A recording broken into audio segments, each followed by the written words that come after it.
Hello, everybody. Did I click the right thing? I did! I clicked the right thing. Yeah. Woo! Fantastic. Welcome, everybody, to Dungeon the Mad Mage. This is session 29. We are sans a Zachary tonight, so Bones will be with us in spirit and blade, but not in voice. So we'll have him stab things and inspect things, but he won't actually participate. So, before we get started, does anyone have anything? Are we good to go? Yeah. Huh? I think I'm good.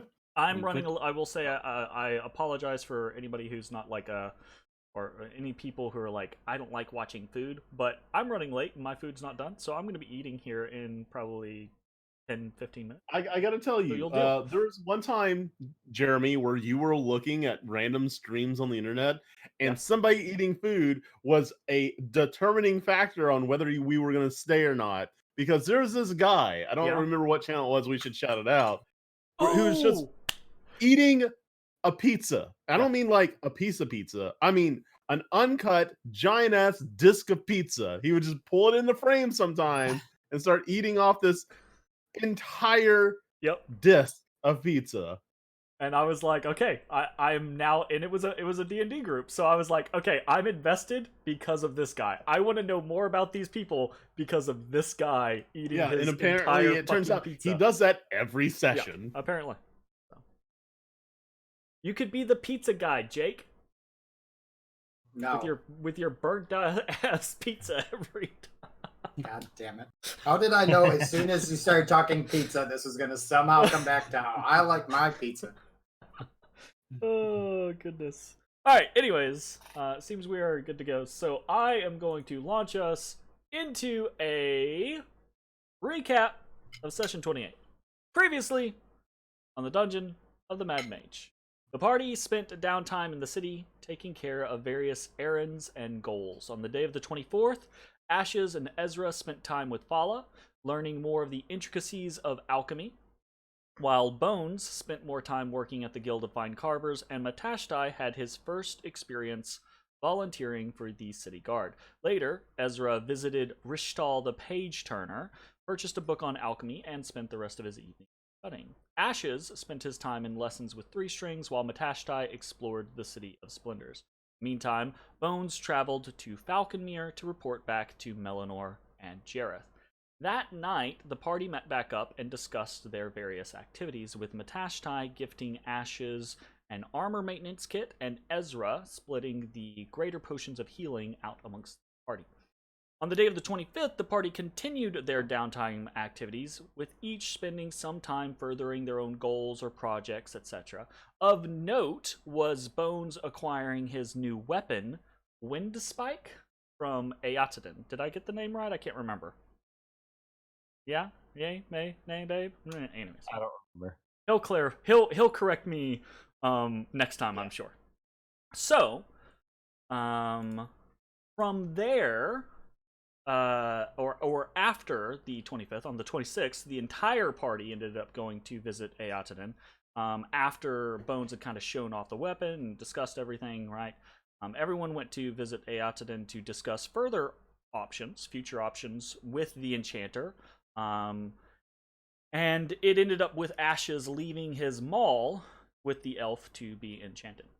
Afterwards, the party headed back down into Undermountain, intent on continuing their exploration. Ezrah directed the party back to Calabash's chambers, where he fixed the magic circle and summoned, or unleashed, a very crazed, very confused man who babbled for a few moments, right? Questioning who the party was, why they were here, babbling to himself a bit before taking what it appears to be a hostile action, right? Like he has a vicious look on his face, right? He spouted something along the lines of, "No, I'll before you," and he has begun to cast a spell. So this is where we come back in, right, to the actual game. Everyone fades back into the scene at this point, right, with this, and it's not an old man, right? It's a middle-aged man with very unkempt hair, and he looks sweaty and grimy, and you can all smell him. He kind of reeks of liquor, right? kind of reeks of booze. And as we fade back into the scene, once you guys find yourselves, go ahead and roll initiative for me. I'm lost. Yeah, we're down. We're over here, right? Oh, by the way, if you haven't done it yet, go to your settings and change your mouse wheel to zoom instead of pan. Why? Great change. Oh, you Because- think so? Yeah, I like being able to, like, your panning you can do with your right click, up, down, left, and right. That's true. I tend to leave the panning alone. I probably should change it, but I use Alt mouse wheel to zoom in and out.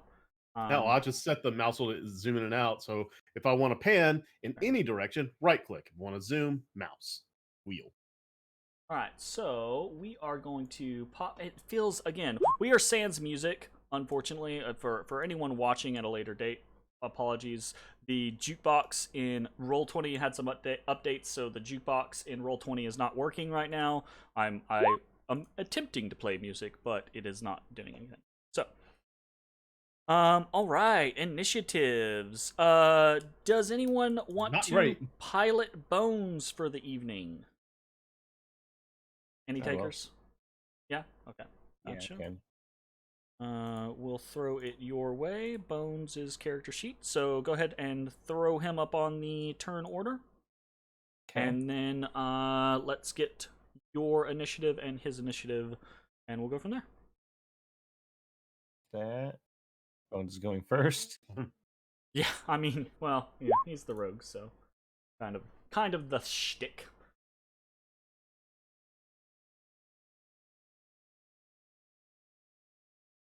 Man, these character sheets look rough right now.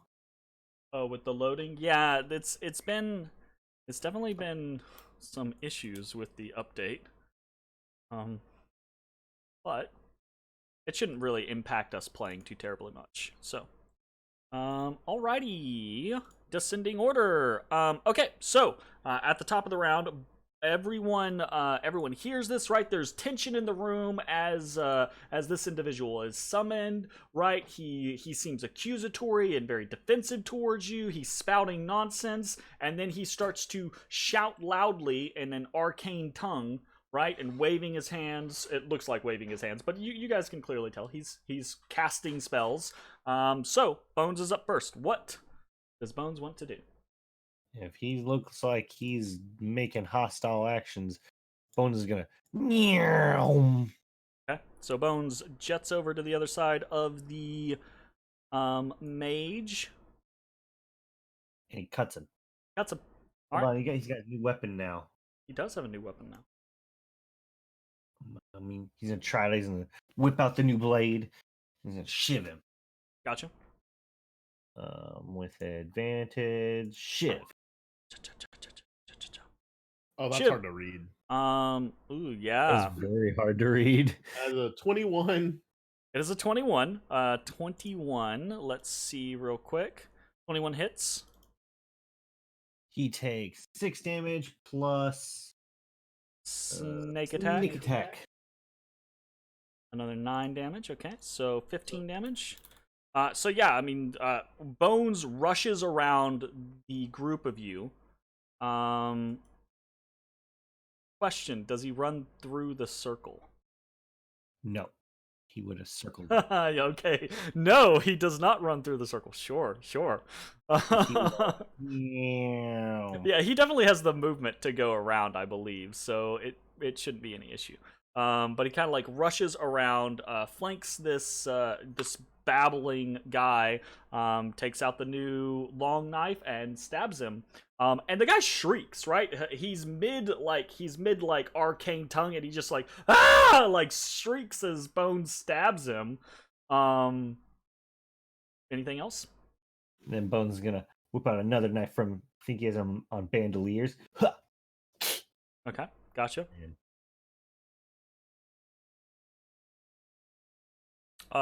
14. Okay, so as like now alerted to Bones attacking him, right? This individual throws up a hand right as Bones goes in for the second strike. Throws up a hand, and Bones's dagger just hits this shield, the shimmering shield in front of the man, and just slides off. Okay, so that's the end of Bones' turn. Matashtai, you're up. Hisses at it. Hisses at him. gives him the good old hiss. You give him the good old hiss, Odie boy. Give him the hiss. Odie doesn't hiss. I've never heard Odie hiss in his life. Odie's a non-hisser. He just goes meow, meow. So Matashta's up. Matt's gonna try and punch this guy in the face. Okay. Gotcha. He sees him trying to cast a spell, so he tries to pop him in the nose. A 22 will definitely hit. Yes. Okay. And I'm going to attempt to stun him. Gotcha. Quick nose pop. So your DC is 14, I believe. 14. Okay. Ooh. He saves. He says, "No, no, sir, no, sir. I shall not be stunned by this one. I'll probably be stunned by a later one, but for this one, I shall not be stunned." Okay. And then I'm gonna pull the staff of healing off my back and whap him with that. Whap him. All right. So I mean, already in the before you even take the second strike with the staff, right? The stab in his back, right, is bleeding profusely from where Bones stabbed him, and you deck him across the jaw, right? You hear things kind of crunch as you cut, like, because he's not really defending against the blow, expecting, like, hoping the shield catches it, the arcane shield catches it. So when you just like go through the thing, you just crunch as you hit him. He's frail. So that being said, right, like he is already bloodied. Okay. God, we're just murdering I would like to old say man, and he screams again. Damage. I'm not using anything sharp. I'm trying to just knock him out. It doesn't matter lethal. if you do by the rules of 5th edition. Yeah, I know. Right? I'm just that was why I'm not using the spear, the sword. So that everyone else is aware, right? Even if you're using piercing or slashing or anything like that, it doesn't matter what your damage type is, as long as you specify that you're doing subdual damage, that you're not trying to kill, then technically you do not kill. But yeah, so then I like that. try and whap him upside the head. Ah, wow, I have white screened. Unfortunate. Reloading. Roll 20. It's 26 actually hit. Roll 20's having a bad night. Ooh, never mind. I don't think I white screened. I think I got kicked out. I have investigating reports of users being logged out and images not loading. So uno momento. I mean, not incorrect. What did Jeremy break this time? Right? Apparently, right? Ooh. Oh, it like logged me out completely. Goodness gracious, roll 20. You're not having a good night. Mm-mm. All right. Well, I'll come back and give him. So what did you get as a roll? 26. 20. Yeah, absolutely. No, you don't hit. He super shields. His AC is now 40. Super shields. I whap him upside the head again. Okay. How much damage do you do? 12. 12. He is still standing. You break through his shield, right, again, and you whap him across the face, and he looks stunned, right? He looks just dazed. He was already kind of crazed and confused, like had a wild look in his eyes, but now he looks like someone's bashed him across the head. He looks concussed, right? Okay. And he's just like looking at you, blinking rapidly, right? But he's still standing. And then I'm just gonna like roundhouse kick him right in the ribs to knock the wind out of him. Good gracious! Just a flurry of limbs and Are weapons. you? Do you have that many attacks? Sure do. Are you doing? That's my third attack. That's your third attack, right? Because you as a monk, you have 2 attacks off your action, and then you do bonus action attack, and you can flurry to get a second bonus action attack. Correct. Gotcha. So 23 to hit. 23 hits. So that was 12. 9 more damage. 9, yeah. Okay, so the 9 takes him down, right?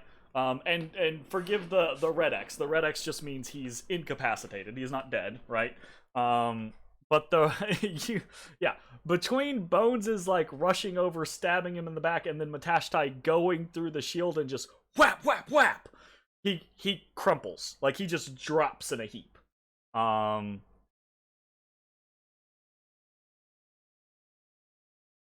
A heartbeat passes. I kind of poke him a little bit with this staff. He's fucking unconscious. Like he's out. He's at 0 hit points, unconscious. All right. Like I he's just kinda not looked at he's it, not bleeding out, right? He's not in danger of dying. He's in that stabilized state. Alright, So he's in stabilized. I theory, feel like Bones would be standing if over you him leave with him a alone knife. and you do nothing, right? In theory, he will wake up in 1d4 hours, and go from there. All right. Well, I kind of say, just knocked him out. Figured we might want to ask him some questions. Yes, definitely want to keep him alive. Does anyone have any rope or? It'd be like, I imagine Bones like making like looking at ashes and being like,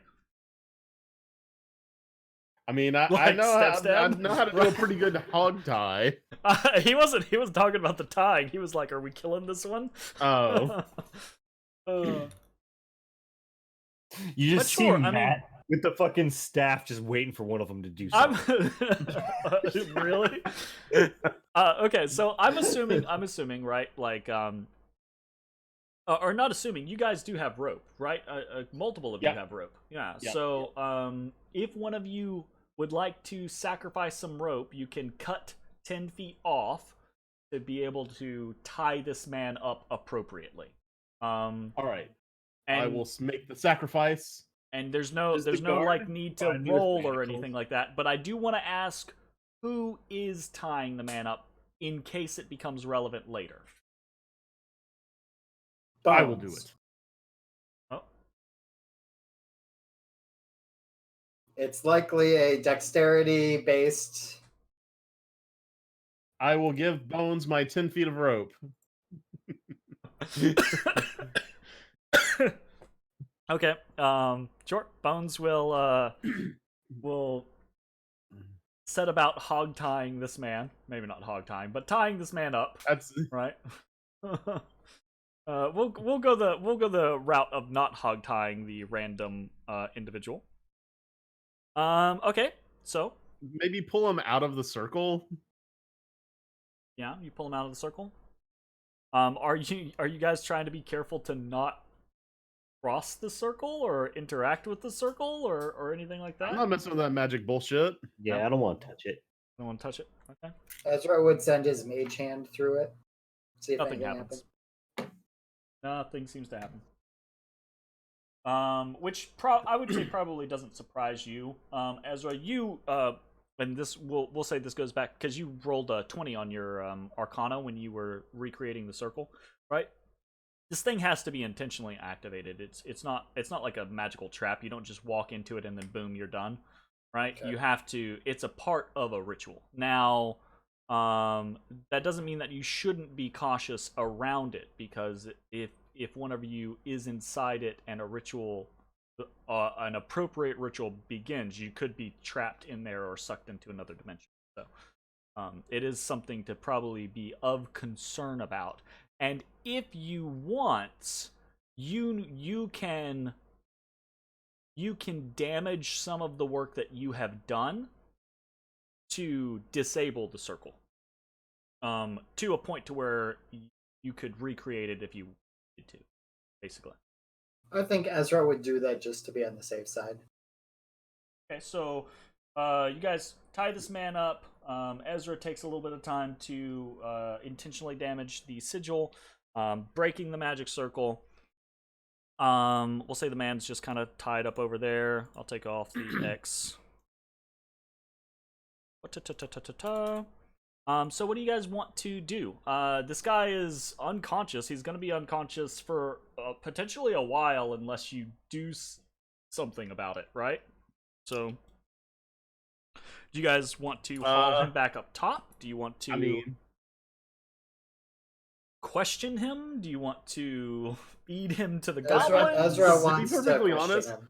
I don't know what I would do with this guy. I don't know. Like, Okay. Ezra wants to question him before turning him into the officials. Okay. By the officials, do you mean like taking him up to the city watch, or do you mean like taking him up to like turn into Bert?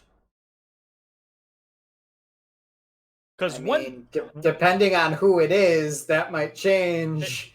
Absolutely. So, okay. So, if you guys want to question him, are you gonna hang out and wait for him to regain consciousness, or are you going to? Obviously, you know, one way to get someone back to consciousness is to heal them. So, I heal him with the staff. I poke him. you do? Okay. So you're gonna expend a charge of the staff to heal him. Yeah. Do me a favor, right? How many charges did the staff regain? Did we roll those? Well, it's been 2 days, so it had to have been full. Does it refill? Does it have a what's the refill mechanic on it? Yeah, I will, I will tell you. It regains 1d6 plus 4 daily. And it has 8 total? 10. Has 10 total? So yeah, as long as you spend 2 days, you absolutely refill guaranteed. Cool. Fantastic. So you spend 1 charge to heal him. Go ahead and roll the heal. Okay. I commence the healing. You healed my child. Man, I'm rolling monstrous tonight. Healed my child. Fantastic. But then I like hold the staff there at his neck. So he doesn't do the that HP I just gave you out of it. he's stable already, so he doesn't do the like coming back to life thing. He does more kind of this like pained groaning, kind of like, and you see some of the bruises, the livid, deep purple bruises on his face, where Matashtai basically beat the shit out of him. Right? They start to fade a little bit as he kind of like, he looks like he's having an uncomfortable nightmare that he's slowly waking up from, and eventually, like, he does his eyes flutter, and he,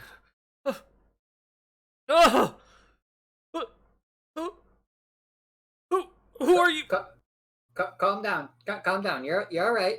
And he kind of like, he tenses and he kind of bucks against his bindings, right, a little bit, but he sees all of you around him, and he's like, who are all of you? Why am I tied up like this? What's going on? Calm yourself. Calm. We are the Lords of Trollskull, and we found this sigil on the ground. Me using my apt skills with the arcane arts, I was able to complete it, and you, in a frazzled state, popped out and tried attacking us. So it was pretty rude. We relaxed your nerves a little bit, and also your jaw. That was, yes. Roll a deception check with advantage. Nothing he said was not true. The vast majority of what you are saying is true, but there are falsehoods woven into it, right? And this is whether or not he is in his right mind enough to kind of like pick up that you're misleading him just slightly or something along those lines, right? How do I roll a 2 and a 3? Well, Dungeons and Dragons. But hey, you have a freaking +10, so I mean it's still decent, right? Yeah. His eyes, he watches you, right, the entire time you're speaking. But you can tell, again, he kind of reeks of liquor, and his eyes split between being lucid and not, right? It's very clear, it's not even, it occurs to you that this might not even be a matter of whether or not he believes you or not, but whether or not he's at this moment in his right mind enough to just understand what you're saying, right? There's a moment when you finish speaking where he just stares kind of dumbly at you and blinks and then looks back down at his bindings and he says, "My good lords, I do not quite feel myself." That is understandable. Can you tell us your name, sir? I pick one of his teeth up off the ground and give it Oh back. God! You know, we're such a pacifist. That's fucking macabre, bro. That's pretty good. Not a pacifist. So, not a pacifist, just not True. a murderer. It was in lukewarm blood. Yeah. This one would have been cold blood. This one absolutely would have been cold blood. So he kind of he looks up at you, kind of dazed, and he says, "Oh, and you. I don't think there's any need for a roll from any of you, right? You can play it however you want, but the affectations that he makes, right? He is clearly like he is putting on airs. He is trying to make himself, in this moment of lucidity, trying to make himself seem more humble than he really is. He goes, "I am but a mere experimenter, a practitioner of minor magics. My name is..." And he kind of hesitates for a second. Like he's judging whether or not this is information that he should share. And in that moment, right, you see the lucidity in his eyes kind of like disappear, and they kind of glaze over. And he looks over to his right and he goes, and staring off into nothingness, right? No one's standing directly to his right. He's just kind of like staring across at the wall, and he looks over and he goes, "Halaster, what are you doing here? You're not supposed to just invade my personal space. We talked about this." And he starts having a conversation with the wall.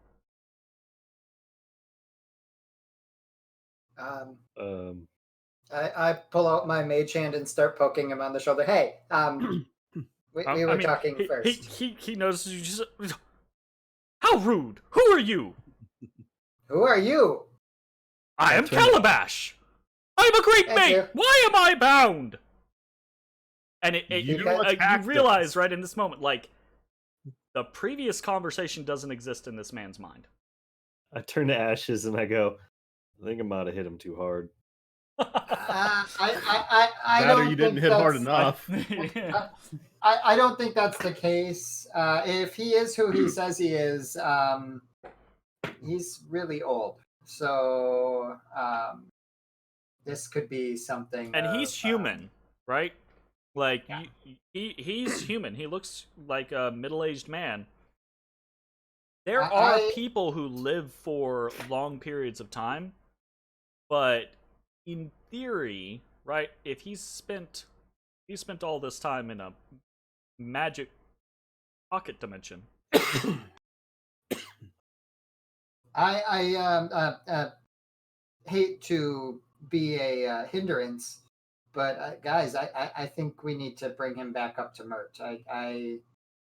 This could be too valuable not to. Well, I agree. If he has information about It's still very early in the morning. If you guys are, by the way, sorry, jumping in. If there's any concern from players or anything like that about like going back up and then you guys could easily go back up and still come back down and it not be a deal. Like, except for getting nickel and dimed every time we do it. oh no, the gold, the 8 gold that you guys will be spending. Oh no. Whatever will we do? Look, let me complain. But yeah. If he's got information about Mr. Blackcloak, then it might be a good idea that we get him in the hands of our employers.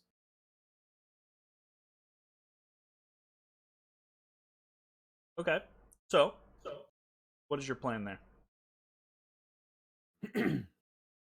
Because he, as you're having this conversation now, right? He is now a little focused on you, rather than his conversation with Halaster wall. Wallaster. Matt, Wallaster. he might be a little bit more friendly if we have a repeat of before.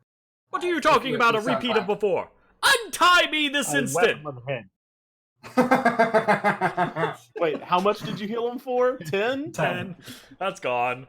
Right? I mean, you don't have to roll. Like, if your intention is to knock him unconscious again, he can't defend himself against you. Whether it takes 1 whap or 2 whaps, he's going down.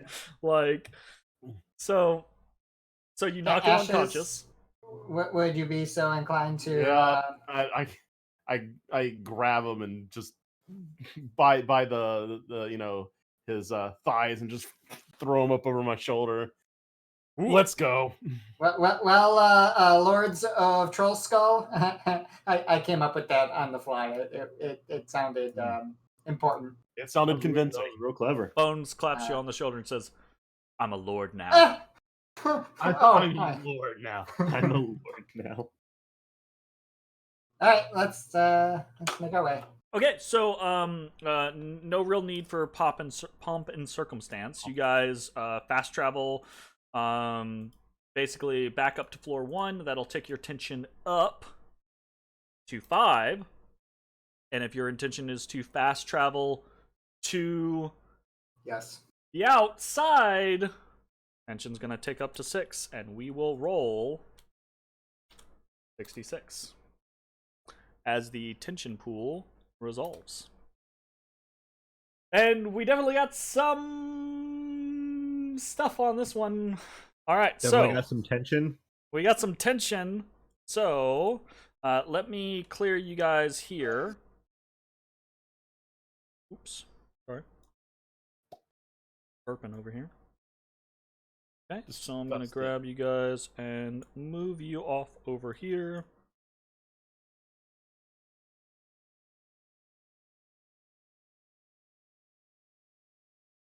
Fantastic. Okay.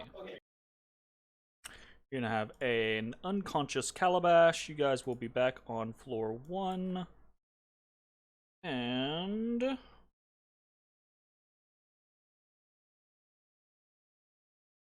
let's see where you guys actually come out. So.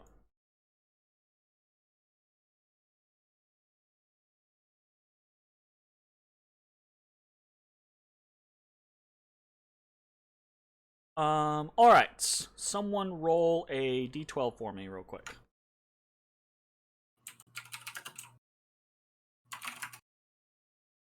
Summon.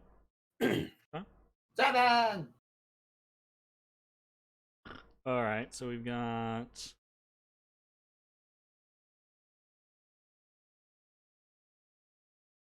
two.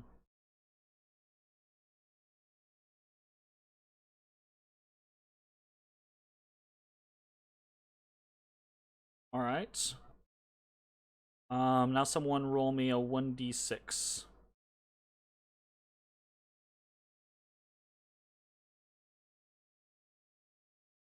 A 5.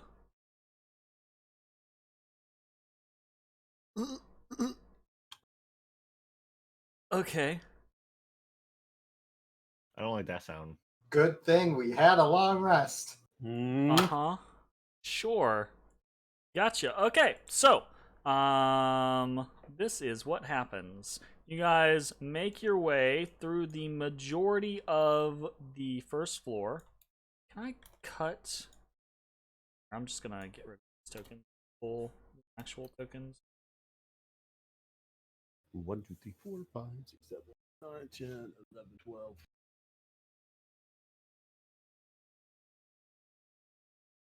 Okay. You make it back to you make it back to the Pillar Forest. You guys are so tiny. You know what? You're so tiny. No, we're actually Little tiny. man. Poop River. Poop River. What? I don't want to go to Poop River. Poop River. So you guys make it back to the Why is Ezra in front? Gonna be behind. He made a mistake. Better than me. Would Are you sure you want to be there? This is what Ezra does all the time. I'm not changing my character because you're trying to mess with me. Hey, okay. You say so, my friend. So what happens? What is the harpsichord chasing us? What happens, right, as you guys come into the Pillar Forest is you begin, you guys are being quiet, right? But again, you do not have the capabilities to be silent passerbys, especially not when Ashes can try to do a good job, but especially when he's carrying someone, that I'm makes at it super very difficult. disadvantage on stealth. So, what you hear, right? You hear the clopping of hooves.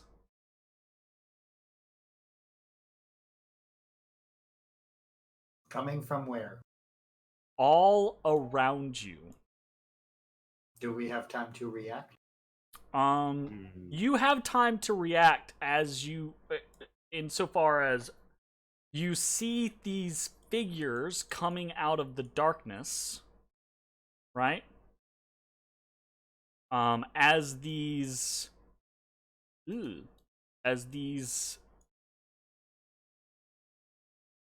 what I can only describe as undead knights on horseback What? come clopping around the corners from the eastern corridor, the northern corridor, and the western corridor, right? And you see there are these skeletal figures in armor with these like spears in hand, riding these large undead horses down the halls, just clop, clop, clop, and they all they get to you, right? And there's one to the east, right, that has kind of this old cloak thrown over his right arm, right, kind of like a matador kind of like thing, right? Mm-hmm. And he raises it up with one hand, as he's kind of like his undead skeletal face just kind of like stares out to you, and he raises the other hand with his spear, and you watch as he takes his hand, right, and he takes it across the spear, and he kind of nails on the chalkboards his spear, right? But there's this metal banding all down the spear, and it makes this weird clacking, grinding noise.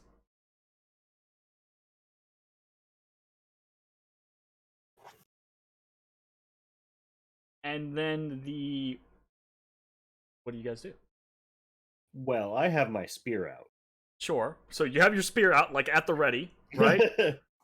I would like to put the old man down. So you put Calabash down, right? Like, So on the other side of a quick question, pillar. real quick. My right dictates that I have to have a hand on the weapon at all time. Would you allow Ashes to have carried his sword in one hand and had Calabash over his shoulder in the other, or is that a two-handed job? I don't necessarily think that carrying Calabash around is a two-handed job. Insofar as I think so you're talking about having your right from previously, right? Right, because I write it up before the fight. Yeah, you write it up Doesn't before the fight. only last for an hour? No, it lasts as long as you have a hold on the weapon. Like, So the only thing does have duration, but I think it's perfect because you guys are wandering around a dungeon. I think it's perfectly reasonable to have your weapon out, or like your main armaments out on you, kind of like equipped at the point in time when you're walking around the dungeon.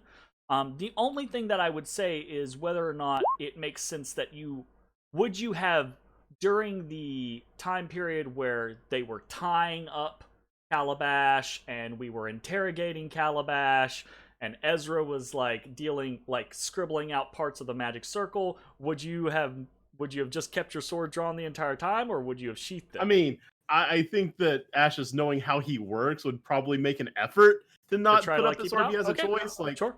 and I will say that he did cut off 10 foot of rope and then gave it to All right, fair enough. Bone. So, Like, I'm not gonna be one of those people that like hems and haws and argues over. Oh, But well, you didn't say neither you am were I. keeping your sword out. like, That type of if thing. you thought it makes more No, sense that at some I point I think want to put it up, I it's think it fine. makes sense for you guys to definitely keep your weapons drawn while you're exploring. I think there are instances where you are likely, like I think Bones, right in that instance, he definitely sheathed his weapons because he was the one who tied someone up. So Right, amusingly, right, not for the purpose that I was talking about, but it did come back as an important thing on who tied who up, because Yeah, it you did. volunteered to do it, and had you done so, then yeah, You're absolutely, welcome. you would have lost your right. Yep, You know? I would completely agree with So that. that's pretty funny. That's pretty funny shit right there. Anyways, okay, so your right is still up. Your weapon's drawn. You lay Calabash down next to one of these pillars, right? Hopefully in a safe place. As this is all happening, right? Like these knights are not idle, and this main one, this lead knight, seems to be making some sort of signal, right? So he does this kind of like a little thing where he grinds his hand across the spear and the bands, and it makes this horrible noise. And then the Western Knight and the Northern Knight turn their horses and fade back into the darkness. And as they do this, right, the knight that is past, so the main knight is this one here. I'll mark him with like a little pink, right? Or we'll do like a red, because his cloak is kind of like, it's very faded, right? But it shows hues of once having been this kind of crimson vermilion color, right? So the knight behind him kind of like, instead of blocking the hall, right, he pulls off to one side, and then the knight moves forward. The kind of main one moves forward. The other one goes in through the secret door behind him, and then the main knight stands there and he kind of salutes you all. I salute back. Okay. Kinda like a- And So Do you think this is another one of Artor's guys?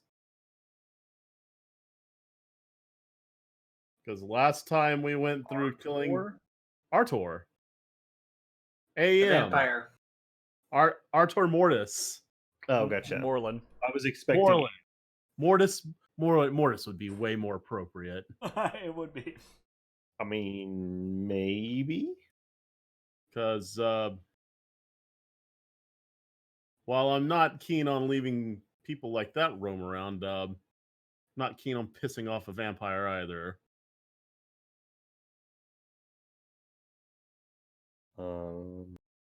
You guys are sitting here kind of like having this conversation, right? After the knight goes behind him and the vermilion cloaked one salutes you, right? He holds that salute for a few moments, and then he too kind of turns his horse and he goes back into that like secret room.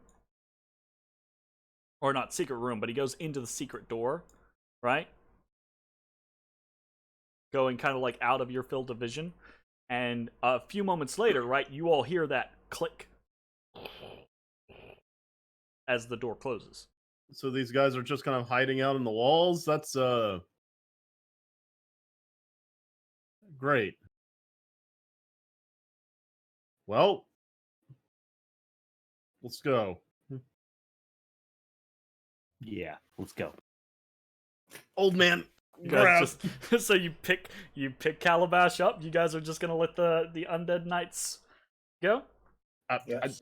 I don't want to, but We have a greater objective to. Okay. All right. So. All right. That sounds good. You guys make your way. You heave Calabash over your shoulder. Make your way tentatively down the the hall of demonic reliefs, right? And back up to the rope leading up to the yawning portal. You give the rope the two tugs. The bench gets sent back down, or the bucket gets sent down for your gold. You do have 5 people now. Ezra puts the extra one in because he feels this is As he's charging for an unconscious. well, he doesn't old know, guy. but you guys know if you go up with more people than you paid for, you get put on the list. The list?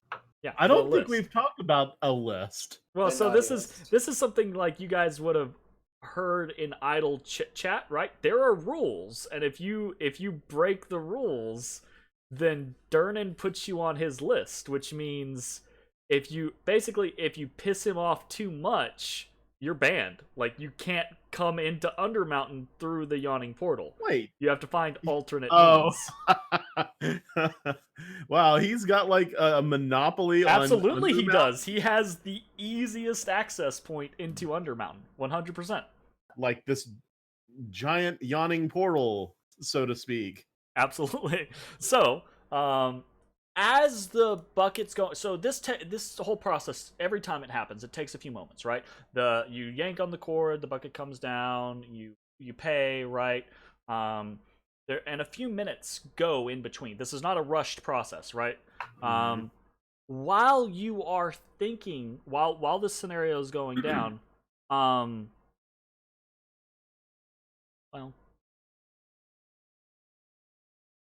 you have an unconscious man thrown over your shoulder.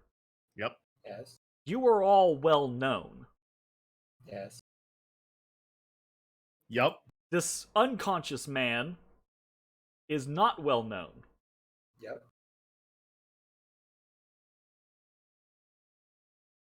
Hence, it looks like you're just Kidnapping a man? or something, right? Like there are a multitude of different potential possibilities that this could lead to for people interpreting we can this. definitely name drop to get out of this. Oh, Ezra's got this covered. Are you good to go? So I will say this, Ezra, you're well aware that there are Harper agents in Waterdeep or in the Yawning Portal at pretty Yep. much all times, right? Yep. One in particular. So Yeah. but One that Ashes being, has gotten to know pretty well. yep. But that being I don't said, know if Ashes knows if he's Harper. I don't think Ashes does actually. So Um, yeah. So you feel like you have the situation covered, right? I mean, I never know until it happens, but I have pondered upon such. Okay. Sounds good. The bench comes down. You all are brought back up to the Yawning Portal. The bench. And it's still mid-morning. You know, you guys have been down here for I think maybe about an hour and a half, right? Because all travel told, right? No, 2 hours, right? About 2.5 hours, because it took an hour to do the ritual to repair the magic circle. And then it's about 30 minutes of travel time between floors from the second floor to the first floor, and then maybe probably about closer to 2 hours, because it doesn't quite take you an hour to traverse the space and do the fight and have the conversation and all that other stuff. So it's probably been about 2.5 hours. Assuming you guys got here at a decent-ish time, it's still before noon. Okay? So the Yawning Portal is not very full at the moment. There are a couple of people here, right? The regulars. There are a couple of people who are here for kind of like early lunch, right? Trying to beat the lunch crowd. As you come up, all eyes are typically on whoever comes out of the Yawning Portal, right? Just to make sure what's going on. But as you guys come up, everyone's eyes are on you, and multiple people are like, what the fuck's going on? And even to the point where like Durnan, who is across. He's the bar is not very far away from the actual portal itself, right? Durnan is there, and he looks across at you and he goes, "Who the hell is that?" Mert has asked for this individual, a thief of some repute of some sort. Durnan's eyebrow like goes up, Yep. and he kind of like he gives you this sour look, right? Yep. And he says, "I didn't know." There's a situation here, and I'm immediately looking Mert's for three BFF, by strings. the way. Yeah, and he looks at you, and he basically like he gives you the "I've got eyes on you." Mhm. And I mean, it's nothing to worry about, right? Because you guys know you're probably in the right in this moment, right? But he doesn't know that necessarily, and he gives you this like, I'm watching you, and if I like, okay. So what were you? You're looking for someone? I'm looking for three strings Looking for strings. immediately. He is. If I do not see him within line of sight, I You would can hear go him. to. Yeah, he's in his he's not in line of sight because his customary location is around the corner and in the back near the stage, right? That's where he tends to hang out. So you can't see him immediately, but you can hear his typical plucking at his harshly tuned 3-string lute. Ezra would back in the group to make way to three strings. As you're kind of like walking, right? Durnan will call out, "Do you need looking after? Need any?" Nope. We've got it covered. Okay. Thank you, though. I don't want anybody dying in my bar. Neither do we. And he gives you this kind of like sour look the entire time as you guys are like walking around, right? I am beelining for three strings.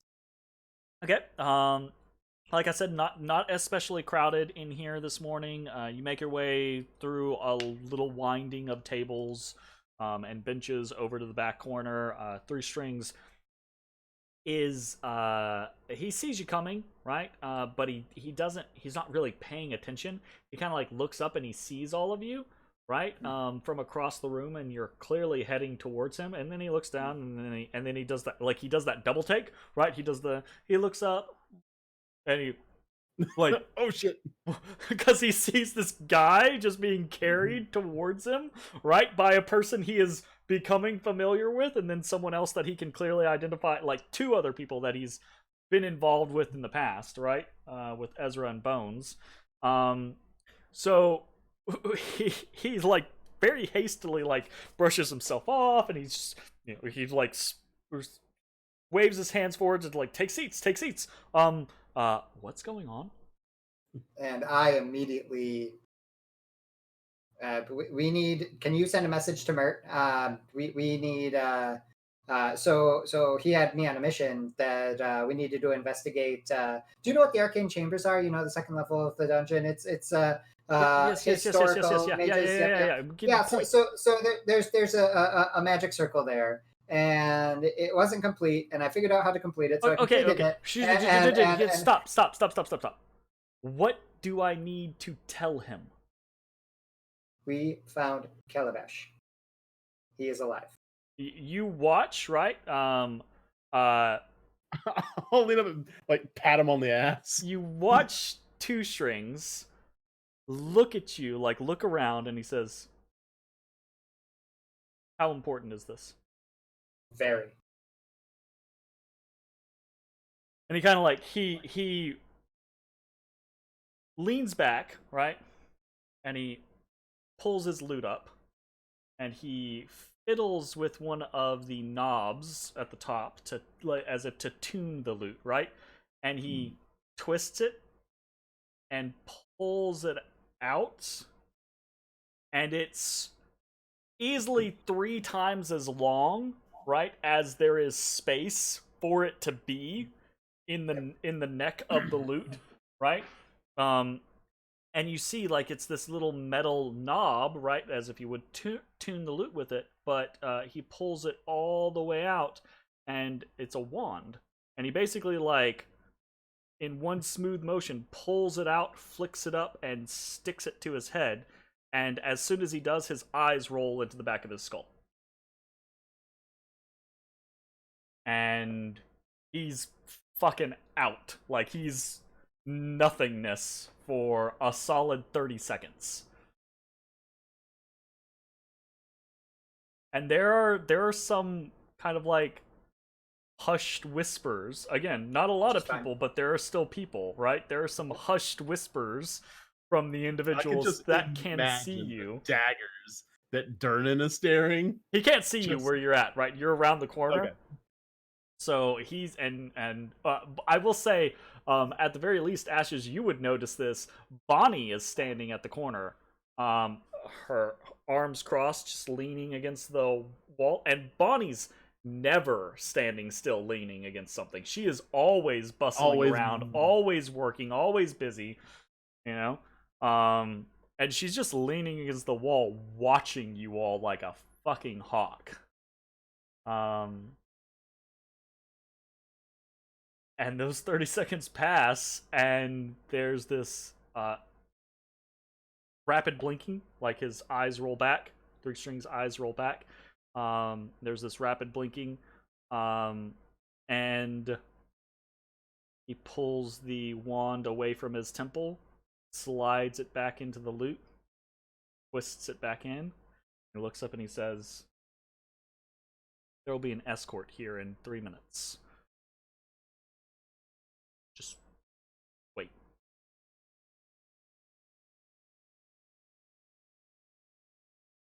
Thank you. I hand him 2 platinum. I put 2 platinum on the table.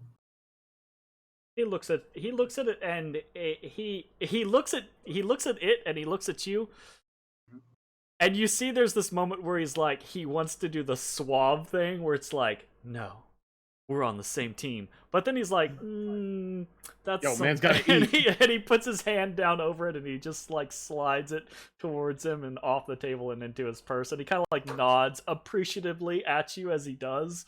Right? It's that yes. Thank you. I will make use of this.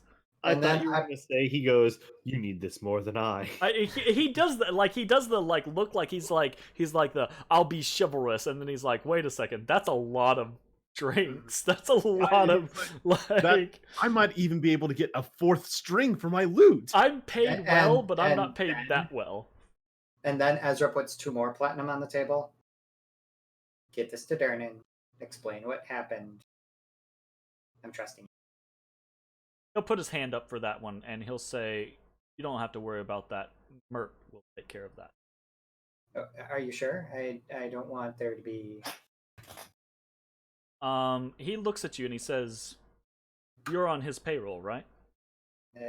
Sort of. Well, jobs. He kind of like he puts it, leans in a little closer, and he is hushed, right? And he says, "As I'm to understand, all 4 of you are the payroll." You are well informed. He's kind of supposed to be. He's kind of his job. Eyes for you. And for others. It's much appreciated. Thank you again for your assistance. He looks at you and he has this like, Three Strings always has like he's a bard, right? He always has the smile and he does the flamboyant stuff and everything like that. Right, but he actually does this like serious moment, and he looks at you and he goes, "You're the ones going down there. Thank you. Hopefully you succeed." Well, maybe one step closer. Mert is making his business to make sure that we're taken care of. Now, of course, there are plenty of other things going on. You're left to your own devices, but Mert will take care of Durnan. Well, I shouldn't say it like that. Mert will explain things. He will ease tensions. And Durnan will understand. He's got his head is in the right place. He just It's his establishment. It's very much understandable. well, he's I'm here a lot. There's a lot of weird shit that happens here. like trolls coming out of holes. Yeah, actually. Oh, is that a problem? Oh, you weren't here. Oh boy! And for the next couple of minutes, while we're waiting Yeah. for the escort, Ezra just goes into the story about Ashes or Tulip and Aster and Yeah. Gad Gotcha. dealing with the troll that they lit Yeah. on fire it with was, oil. Durnan was yelling for someone to give him oil, and I believe Aster threw him Aster a bottle of threw- oil. Yep. Okay. So, a few minutes pass, right? You guys Man, that are was kind a of long standing time ago. around here, Jeez. just trying to like be relaxed, trying to be nonchalant, or at least that's what Three Strings is trying to do, right? He goes back to kind of like looking at his loot.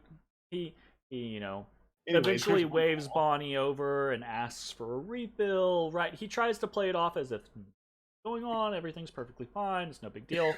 And about 3 minutes later, in through the side door, come two individuals, and they stand there. They don't move, right? There's this little side door off on the right side that leads out into an alley. They don't move. They just stand there, like decked to the nines, like I don't want to say adventurers. They look closer to like mercenaries, right? Like hired guards, outfitted in very well kept like breastplates and long swords and things like that, right? Kind of cropped hair, both semi-tall men, right? And then a few moments later, the front door, you all can hear people enter into the tavern through the front entry. And the whole place just kind of goes quiet. And there's a few heartbeats you can hear as the whole place goes quiet, and you hear footsteps walking towards this back corner. And around the corner, you see three individuals.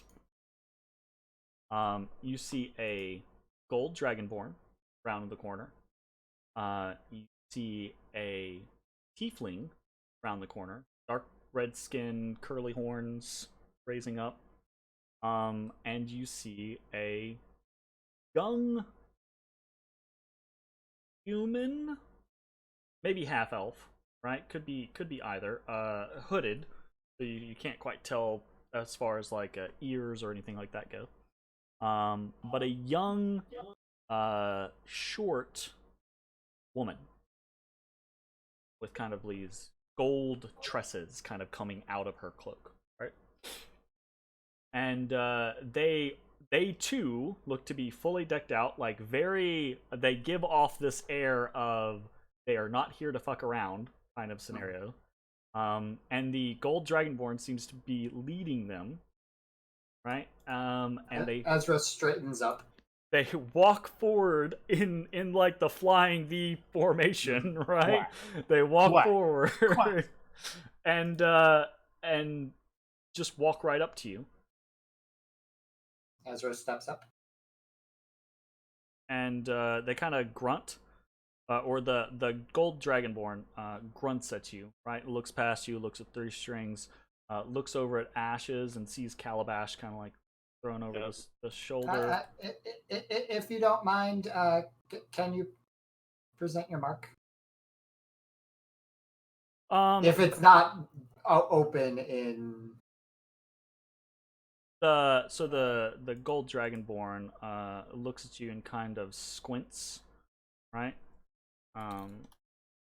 And then like reaches, and he has this cloak kind of like up over his breastplate and everything like that. He kind of reaches up and lifts a portion of it, and there is a pin, right? The Harper pin they're kind of like basically pinning the underside of the cloak over his armor. And he kind of nods to you, says, "This is the," and he does it in that kind of like deep, lizardy, gravelly voice. This is the individual in question. Jeremy. Huh? He's What? not a UNT. Well, no, he doesn't. No, that was me slurping. Sorry. That's because I'm still trying. I'm trying to eat this chicken spaghetti over here, and it's making my mouth water.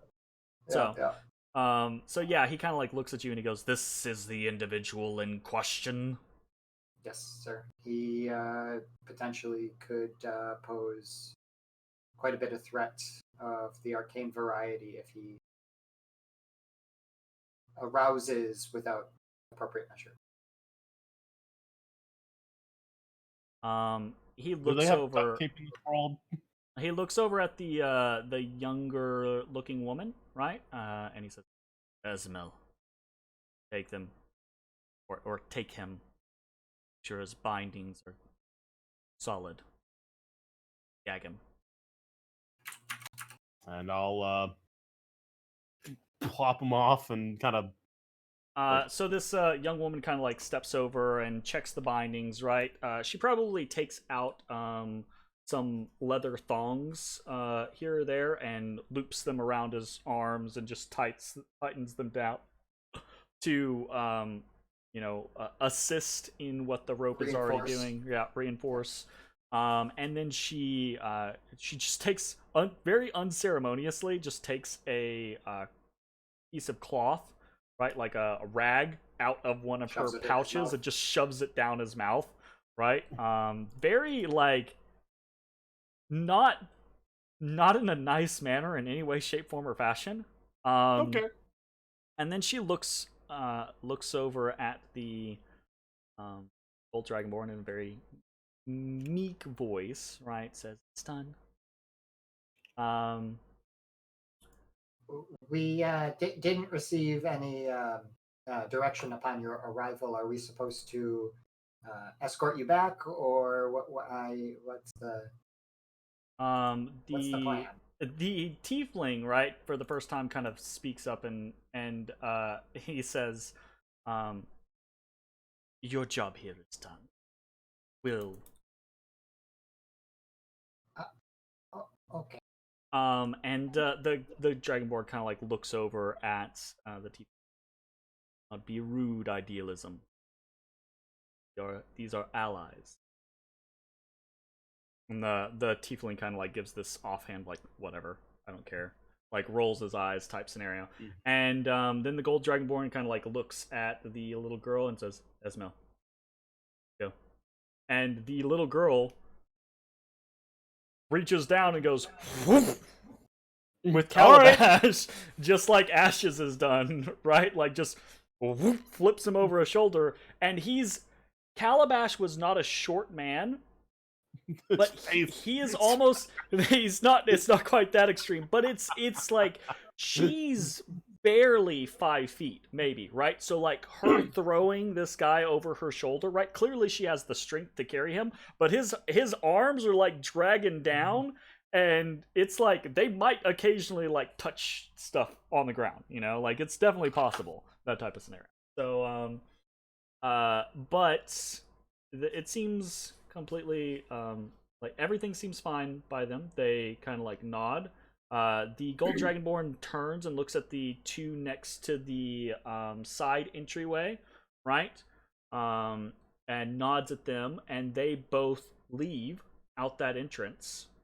And then the gold Dragonborn nods to Idealism and Esmel, right? And they start walking out that side entrance.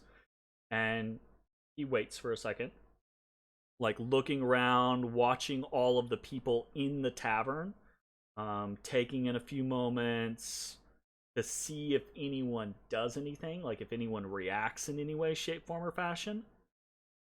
And then when Idealism and Esmel walk out of the door, he kind of like, he nods to you and he says, "Well done. Hopefully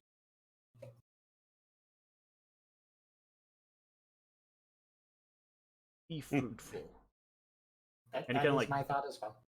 and like he turns and he walks out the door to the side. I mean, assuming no one stops them or does anything else, like they're here for a job and they're doing the job, they're gone. They disappear out the alley door.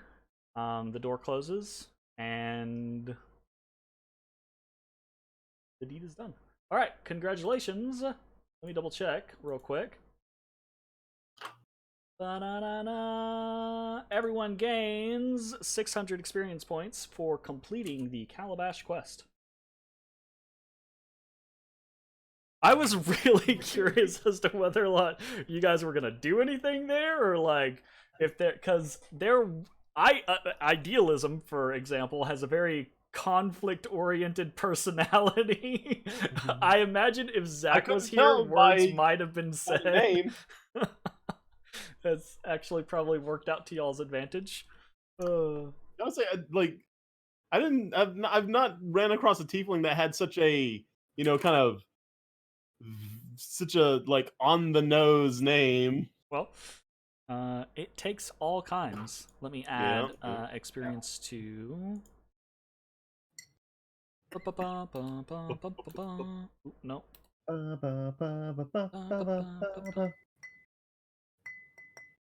Man, Oh, you April guys are getting 10th. close. Yeah. Yeah. Excited. And So, yeah, I guess, if you want to track it, this is also part of the reward, but your renown is ticked up for the Harpers. I know, Even Jake, mine? everyone's renown is ticked up for the Harpers. You're probably tracking it. Everyone else, you don't need to track it if you don't want to. I'm tracking that for everybody else. So That puts me at 6. I'm tracking it for everyone, so it's nobody needs to do it if they don't want. But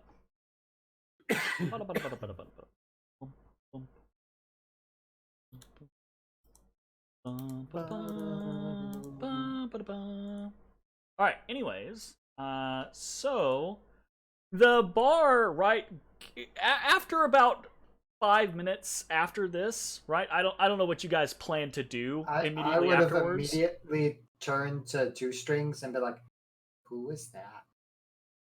Who's that? So we'll play out that conversation. But what's going on around you, right? Is the bar is kind of filtering back to normal. 2 strings wasn't, or 3 strings, right? Wasn't kidding when he said crazy stuff happens here all the time, right? So the people are used to crazy stuff happens, but that doesn't mean that they don't gawk when it does happen. In fact, a lot of people come here because they're interested in crazy stuff happening, right? Like this is kind of that go-to spot for it's like, I don't know.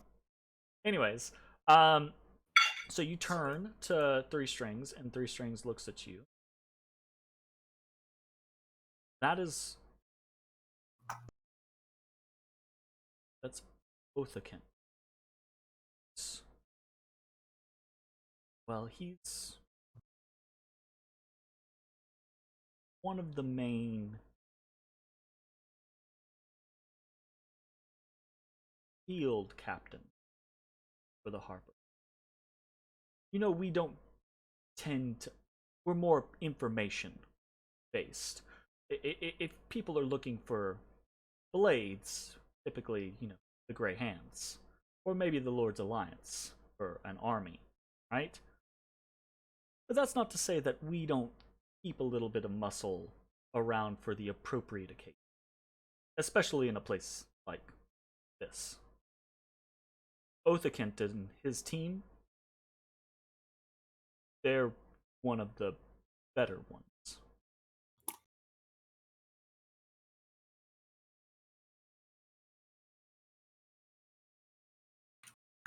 It's exciting.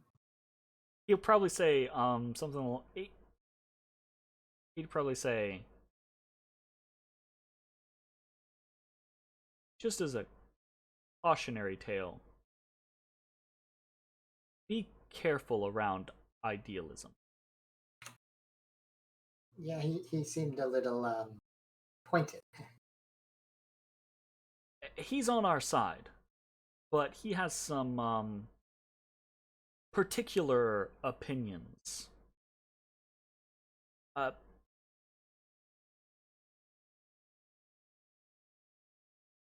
Well,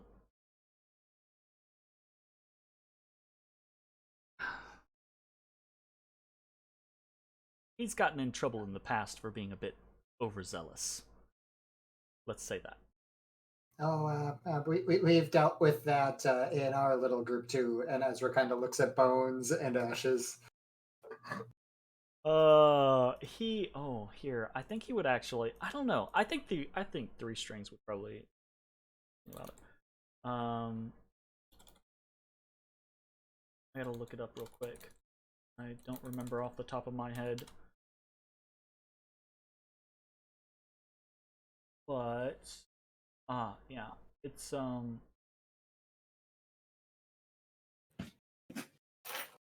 let's say he's got a bit of a reputation as being well, what's the word they used? Inquisitor? He's a paladin. And he is not exactly polite about it. But he's very good at what he does.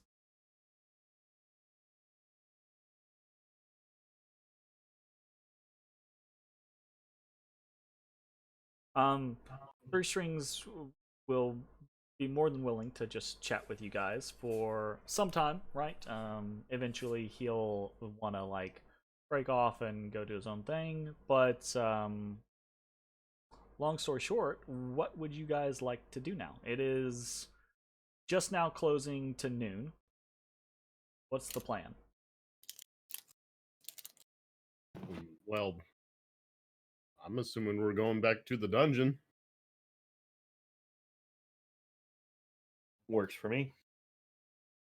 Unless we have business. I think Bones would probably say, yeah, okay, we can go to the dungeon. Or if we don't want to go to the dungeon, I can still get a day's work in. So I'm good either way.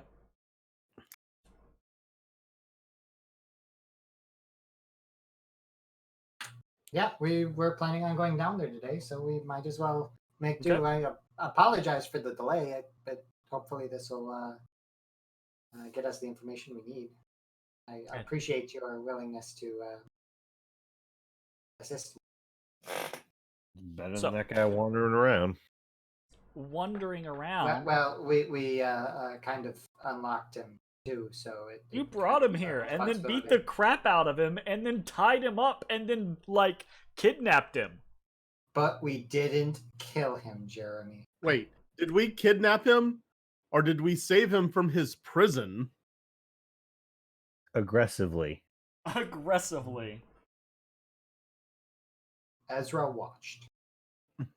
Aggressive technically, saving. I didn't do shit either. You guys only watched because he didn't live long enough to do anything. You don't know that. Semantics. Sure. Okay, so assuming you guys are good to go, I need to subtract 2 gold from the bones. You guys go back down the hole to the yawning portal. I'm assuming you don't have any plans on the first floor? Correct. No. Well, hold up. Well, there's that secret door that the undead people went through. Was that one we knew about before? Yeah, that was the one that you guys found in the room with the cursed sword, right? You had found that it looks out into the hall where the demon carvings are. Gotcha. You just hadn't had any real reason to use it in the past. That seems fair. Okay. All right. Then, assuming you guys don't go looking for trouble, trouble does not find you, and we will fast travel back on down. Do you guys? When you guys are up in the yawning portal, do you talk about what you've done, or do you guys kind of keep to yourselves? I mean, I tell everyone. Okay, so I Matashtai would spins from yarn. put a rooftop filter or on heroic- classified information. Only the heroic stuff. What's classified information? So no talking about the poops or the potty breaks. No, I mean no. Classified information is like detailed and like things directly involving Halaster Blackcloak. Okay. Or killing people in lukewarm blood. Odie boy. Gotcha. Ezra is not as much of a talker to people that he doesn't consider inside of his inner circle in regard to what we're doing Sure. Fair enough. down below. Separation of church and state. I do not think that means what you think it means. It means what Ezra thinks it means. Okay. Well, if that is the case, right, you guys head back down to floor 1. You all pay your gold to go down. You go down to floor 1, and then we will fast travel all the way to floor 2. The tension pool ticks up to 2, 1 for the fast travel through floor 1, and 1 to the moving between floors. And then you guys are back on floor 2. You now dealt with the magic circle in Calabash's chambers. Where do you want to go now? Okay, What so is looking the plan? looking at the map, Mm-hmm. we have Ooh. the southern eastern map. corner. There's a direction we haven't gone yet, but more importantly, to the southern west, there are 3 doors that are 3 or 4 technically areas we haven't gone yet, plus the cold room. Mm-hmm. That would be the most points of interest at once if we decided to make that our current destination. Sure. But I am open to other ideas. Did we say we're hitting points of interest? Is that what I heard? Mm-hmm. So which ones do we have available? Well, not points of interest, but unexplored areas and the cold room are what what Jay was talking about. So he was talking about the stuff to the southwest, basically. The 3 doors all clumped together, and then the one far to the southwest, and then the cold room is the one to the southwest as well.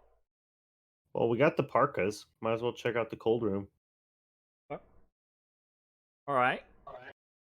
So do you guys want to just fast travel there?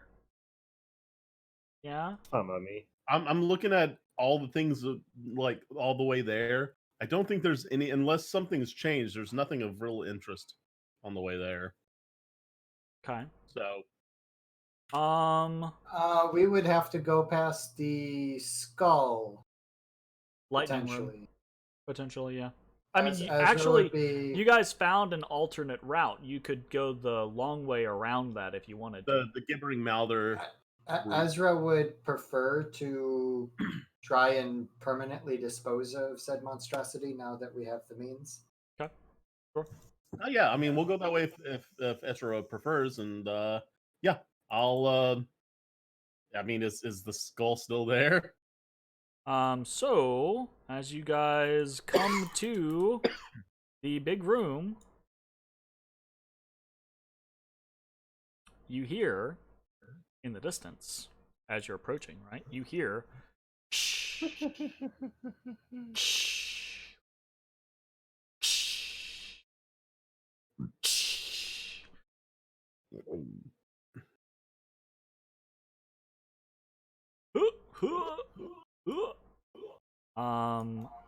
There definitely seems to be electricity.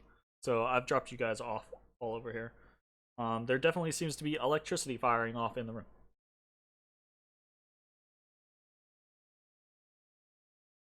I think our skeletal friend is back at 100%. Bones I mean, kind of pats around, goes, shit. It's all Yeah, gone. you threw your bow down, didn't you? It's all gone. What's all gone? The parts, the pieces that we Oh. grabbed, Yeah. they're gone. Yeah, well, it kind of sounds like that's kind of what this thing does.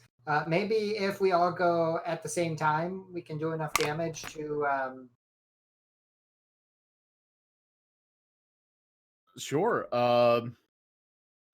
Ashes is going to once again ride up, but knowing that he's going up against something of that nature, he is going to use Rite of the Frozen. Okay. What's Big y'all's ol' 5. plan? I'm gonna shoot it with a bow. So the door there is still open. Is your plan to just run up and start shooting? Or what? I want to run up to the door, and the second that I can, I just want to like make a mad dash for the thing. Okay. So I if that's the case, right? I think relevant people. I'm assuming Ashes or Ezra, you're not running up to the door right next to everyone else. No, but I would be within distance so that I can close. Well, you are more than welcome to position yourselves. As you guys rush up to the door, right? So this is kind of like what I'm trying to get at. Is depends on how you guys approach this. As you rush up to the door, the first time you guys are able to really like catch sight of the thing, right? It's gonna catch sight of you as well, and we're gonna roll initiative, right? Because you guys aren't taking any measures to sneak up on it and have one person kind of like get the drop or anything like that. So you guys rush up. It hears right the as you're running up. You hear the cackle, and Lightning Skull rides again. So What is this roll? huh? Oh, the one. Wait, what is that? That's not possible. That's not though. possible. Wait, what? He can't roll a 1. What? He's got I'm a plus looking 1 at to the his math. initiative. I'm looking And at it's it giving too. me a -1 for something. Why What do you on suck, earth? Ezra? What's going on? Wait a minute. Like, I've I got a do plus not. 2 initiative and I rolled a 19. Why does it say I got a 20? Why is it giving everyone a -1? Good question.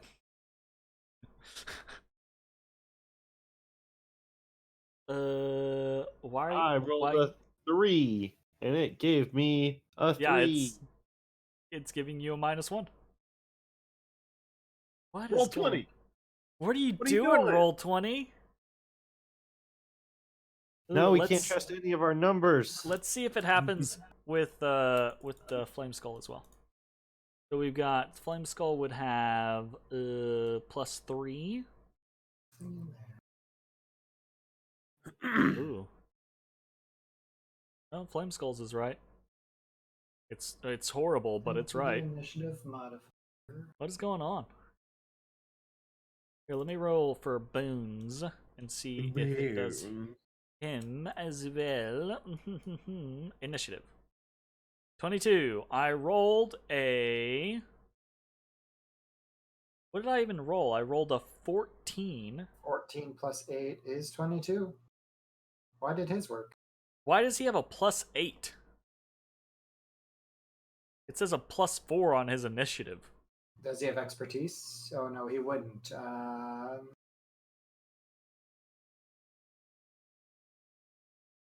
don't know. Stealth and perception, sneak attack, cunning, skirmisher. Nope. Survivalist. He has something, I think, for his initiative, but I don't remember what it is. Regardless, he real fast, so that's okay. I don't think he's supposed to be like. Oh, let's check his gear. Maybe he has a bonus to his initiative that he has set. Initiative modifier is 0. So why? I'm gonna roll that again to see what it does. So I rolled a 3. plus I 8 rolled still. a 3. And yeah, it's still counting as +8. Huh. Interesting. Very weird. Very, very weird. We'll go back to the first one. It's fine for now. IDK. We'll leave it for now. It's not a super big deal. Okay. Bones runs up. The lightning skull cackles. The floor in front of or below it, right? The copper plates spark with electricity. What does Bones do? Does Bones still have his bow, or did he get rid of that for good? He should have his bow. Did he Okay, take yeah, it off his sheet again? Yeah, looks like he's got the bow. It looks like he has the bow. All right, Yeah, he's got a short bow there. He's gonna pop a shot off.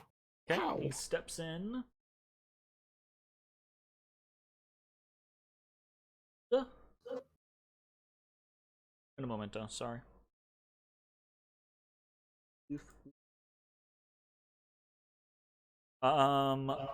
15. I believe a 15 would hit, but Stuck on that 7 damage. but I said it would hit, but It should hit. shield goes up and the arrow ricochets off. Well, that's rude. Bones Shot steps at back it. in. So what I was actually looking for is I wanted to see if there a passive effect or if it's active.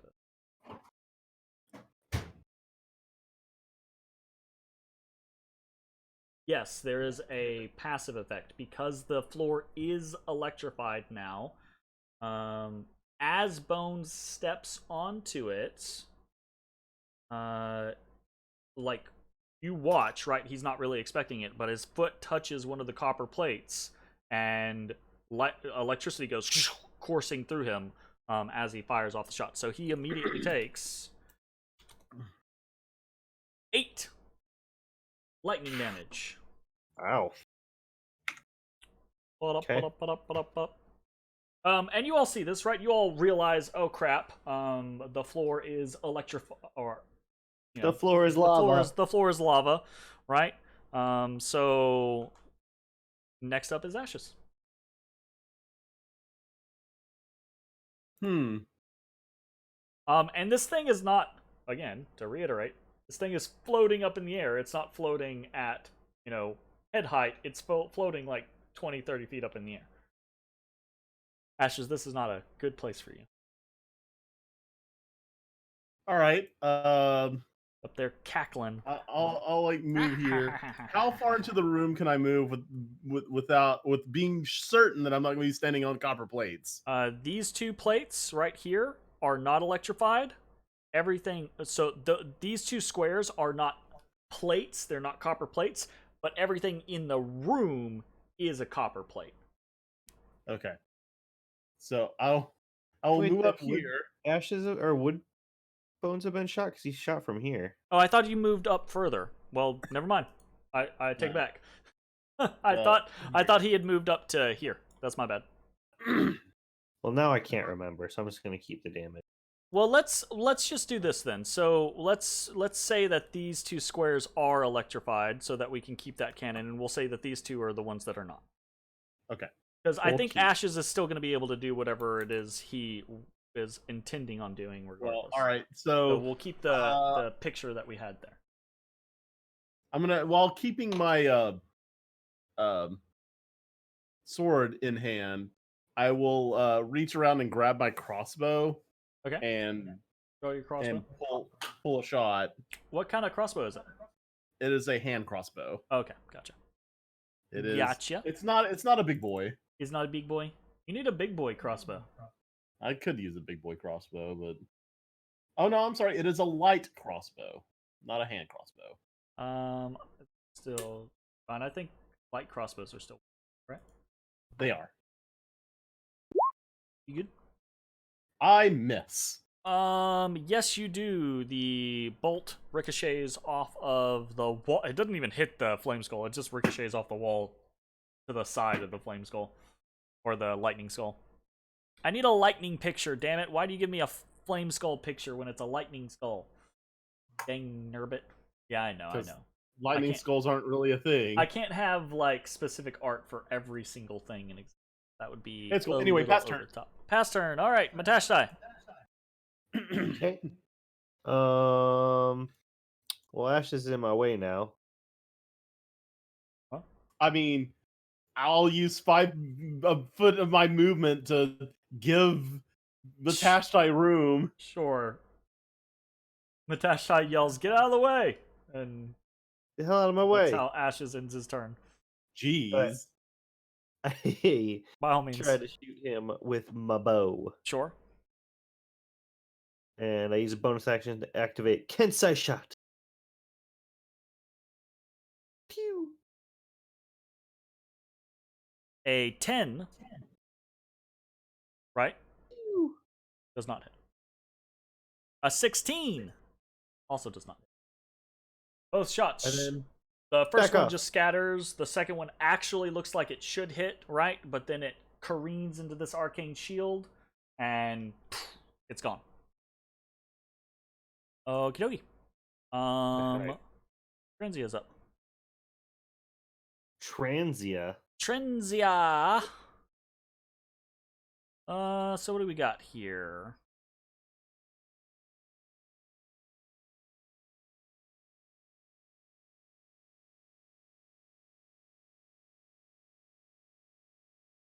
I think we do something like this. So I think the lightning skull floats over, right? And as it does, it comes down a little bit. Not that much. And it cackles. Oh wait, hold up. Where was I? Not Zerite Sports. Right. Yeah, that's 35. Need to go here. So the lightning skull floats over, cackles, calculates the trajectory of the pie, and it fucking lightning bolts, you guys. What do you want from me? It shoots a lightning bolt like this. Very well played. As I try to play Connect 4. And Jake's back there just like, damn it! Oh, ah! Everyone just lines up. Just- At least I have I'm resistance. so glad I got out of the way. I didn't see So- where it was. Am I hit? You are not hit. It is okay. Ashes, Bones, and Ezra have a lightning bolt. DC is not actually too bad. It's only a 13. Glad my 2 helps.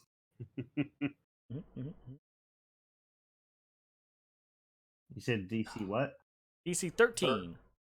Okay. So But I have Ashes. resistance, so I succeed. Or I don't succeed. I Bones is did also going to do the to evasion. that one. Cunning Evasion. act. Nope. Nice. Uncanny dodge. Evasion is the dexterity saving throws. Uncanny dodge is when he gets hit to reduce damage. Yeah. Yes, I'm doing that. You can't do that. It's not an attack. You can only That's- you can only do uncanny dodge against attacks.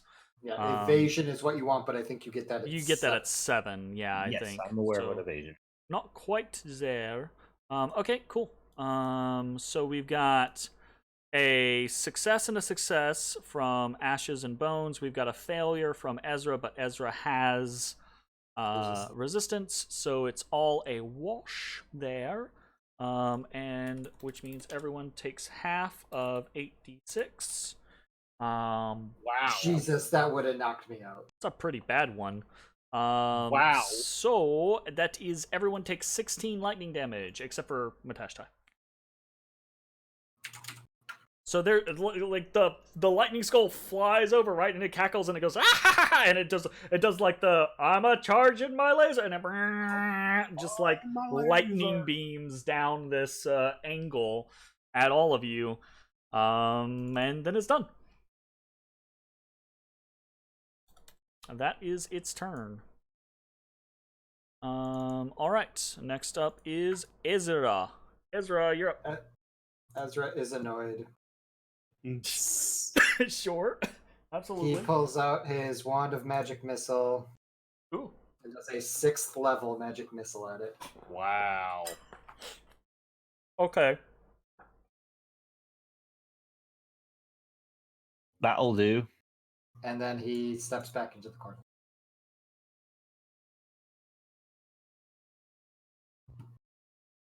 Okay. 25 Ezra force goes, damage.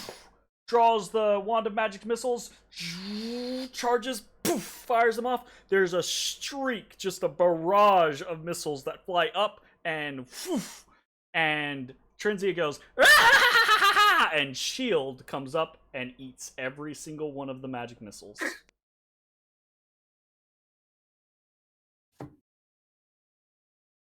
What a little bitch. Cool.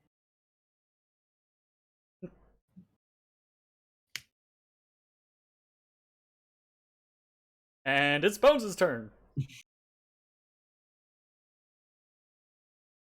Bones walks up and shoots an arrow at this man. Okay. Sorry, Jake. That's a rough one. But I think now Ezra has every reason to remember that for eternity. A 20. Jesus Christ, the crit. Definitely hits. 7 damage. Where was he? He was like right here.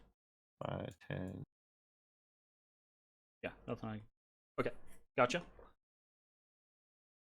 All right, and then he moves back. Ashes, you're up.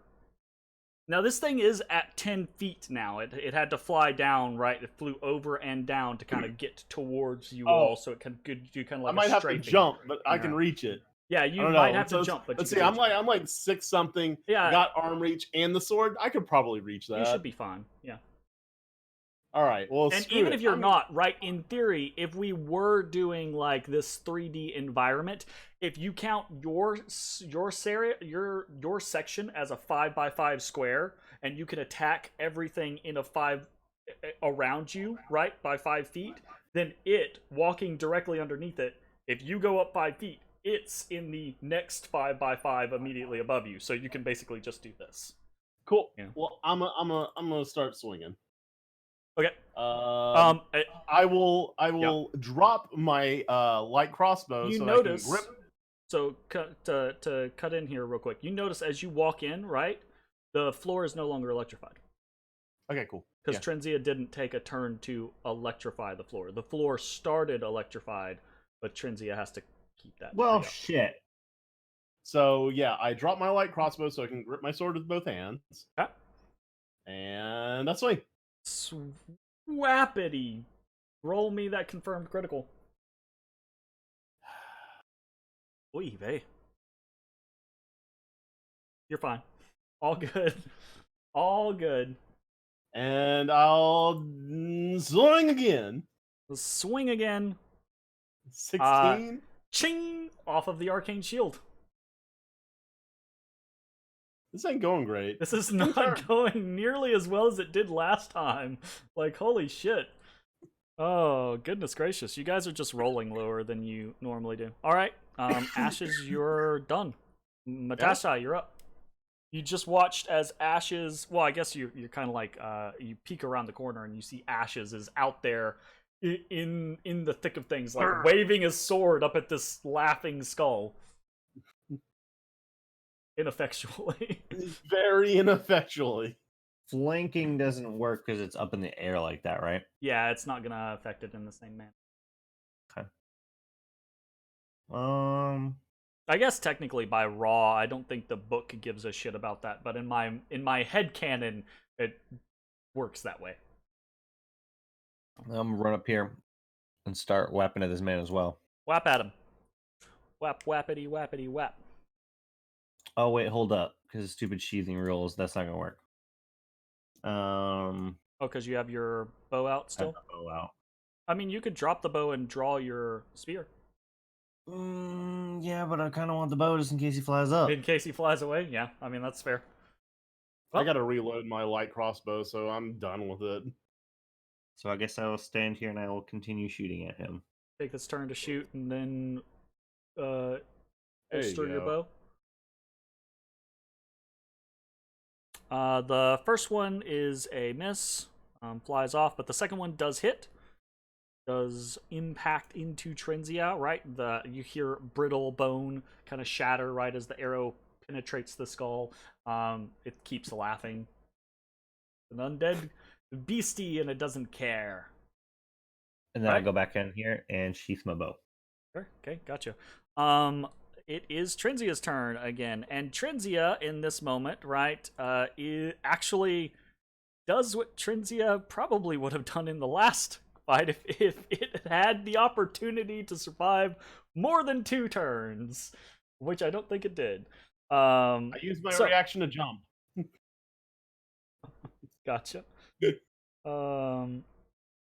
arcs from the floor, hits you anyways. You watch, right, as Trenzia kind of like cackles and begins to speak in arcane language that you're not familiar with, Ashes, and casts a spell. And as Trenzia casts the spell, as the lightning skull casts the spell, the whole thing becomes blurry. Oh, cool! Absolutely amazing. That's gonna be super. That make it a lot easier to hit. I don't really have a good thing for blurry. Do this, and then after that, right, it floats back up into the air. About Do I get an opportunity? Yep, you absolutely get an opportunity attack At at disadvantage. disadvantage. Hmm? Unless you have something that allows you to get around attacking your target with sight. What about blind anger? He sniffs. No. Hey! 22 still hits. Yep, absolutely. So Damn. And I also get Rite of the Frozen. Ooh. Nice, 17 damage. So that did not work out for Trenzia. Let's do a quick concentration check.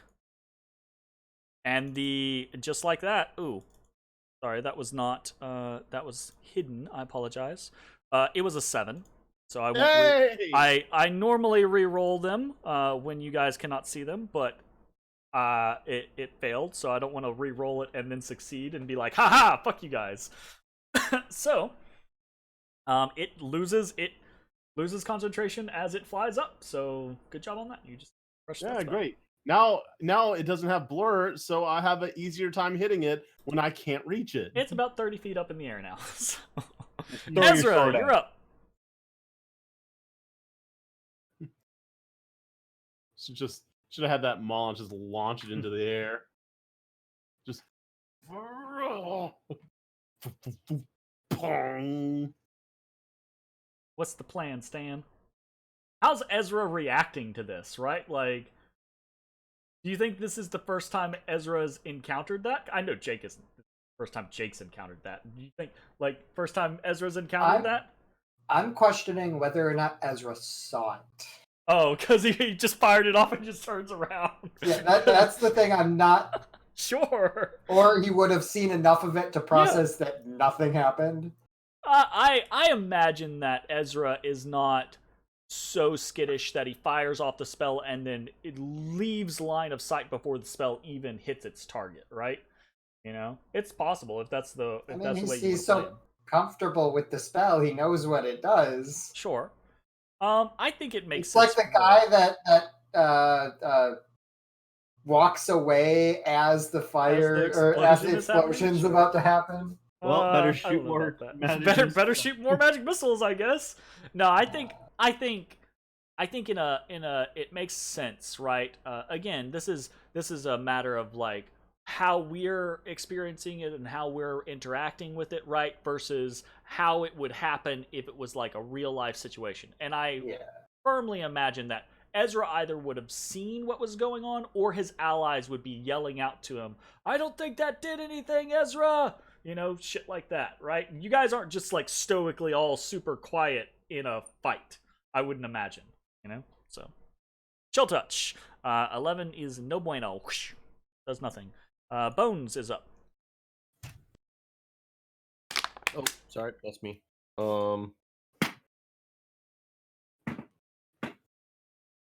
Hmm.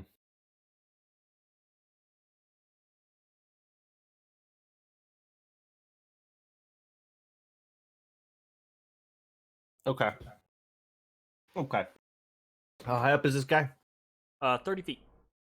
30 feet? Mhm. Up in the air? Yep. Okay, let me do some mathing. Boom. Geometry brain. Boom. Okay. 30. 30 more up. You gonna Okay. try to kitty claw up the wall? Run, run, run. Run, run, run. Okay, so Kitty you claw. use. Are you using the feline using the bonus agility action to to dash? Or okay, Yeah. gotcha. Actually, no, I'm going to use a feline agility just in case I need that bonus action for something. Sure. Yeah. Okay. So feline agility then- popped, surge of speed. The cat then rounds the claw- corner, up the and then- wall. He's going to jump off Yeah. the wall and try to grapple this floaty head thing down to the ground. Ooh. Okay. Sure. Ooh. Oh hell yeah. Oh. Okay. Make a athletics check while you're up there. Okay. Huh? You said athletics? Yep. Athletics. Nope. No, Nope. no. I was gonna look up and see if there's like anything notating like how much can flame skulls carry, because maybe they can carry like hundreds of pounds and Bones is just up there like hanging on to the flame skull. But it doesn't matter. I think those acrobatics.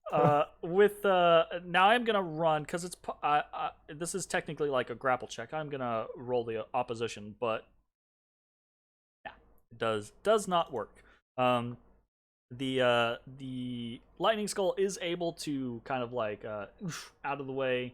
Yeah, actually, because Bones comes crashing down. That's a 30-foot fall in theory. Oh, He's no. a cat. He is a cat. Does that give him like fall bonuses? Oh, no. Hold on. Let's check. What's he got? Got cat claws. He's got cat talents. You got cat stuff. Quit clicking things. I'm clicking things. Fine. He's fine. You do it. Gosh. I've looked through everything. Does he have anything Doesn't have reducing anything fall damage? useful that a cat would have. Okay, so if that's the case, then fall damage wise, it's a controlled fall. It's intended. So the first 10 feet don't matter. I believe is I don't want to look up the rule, but I believe the first 10 feet pretty don't sure that's matter in a right. controlled fall, and then after that, it's you roll an acrobatics check and you can reduce the next 10 feet if you're successful. So a 16 would be a successful check, but he does take 1d, I think it's 1d6 per 10 feet, right? Mm-hmm. So he would still take 1d6 from the last 30 feet, or the last 10 feet. 61d6. Jesus! Sorry. Mistyped.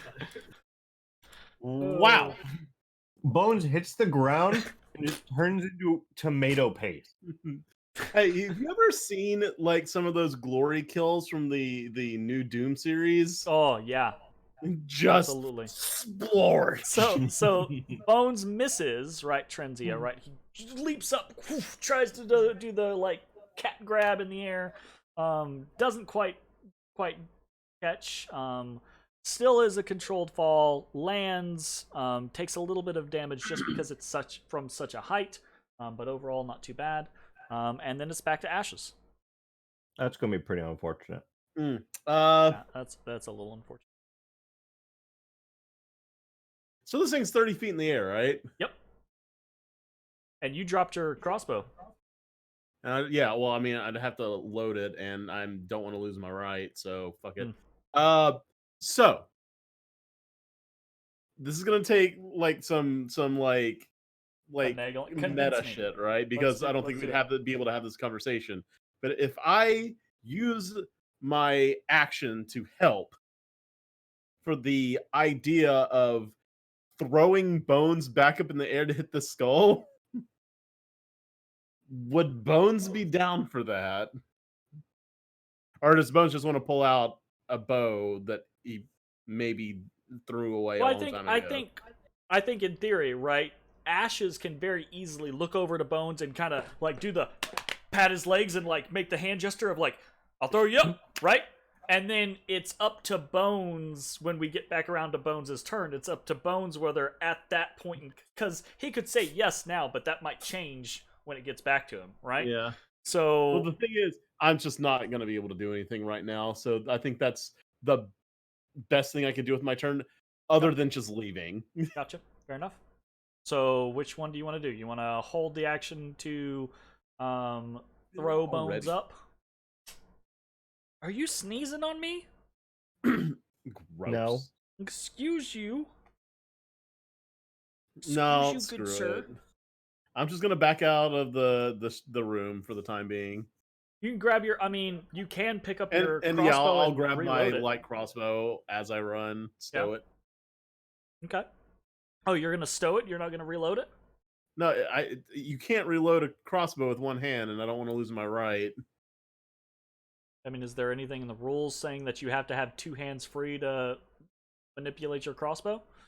It's a I one-handed am weapon. trying to think of any possible way to load a crossbow with a single hand. You have your hand, you have the crossbow, you put it in between your legs, you put the bolt there, and you pull back, click, pull it out of your legs, done. Maybe? Like there's nothing in the rules, like it doesn't say under ammunition or reloading, it doesn't say you must have two hands free to reload the weapon, does it? You use your teeth. Use those teeth. Yeah, and then teeth. fucking put the bolt in there. You got Sounds big like a good devil way to lose teeth. a tooth. Absolutely, it's a good way to lose a tooth. But mechanically, right? Like the fiction All right, might well, be, screw it. a I'll little wonky, but I'll use my turn to collect my bow and load it. And I don't know if that Yep. count. That's that's an action. item interaction. And what is it? I don't even know what it takes to reload. Is that Reload takes one. Actually, I think is it it a only takes reaction or it's a one bonus of your action? attack actions. one Load. What's the load? I have not used crossbows very often. crossbow?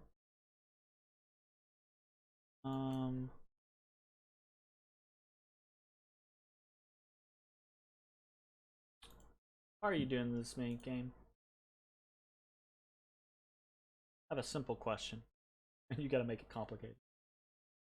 I'm saying that to the rules, not to.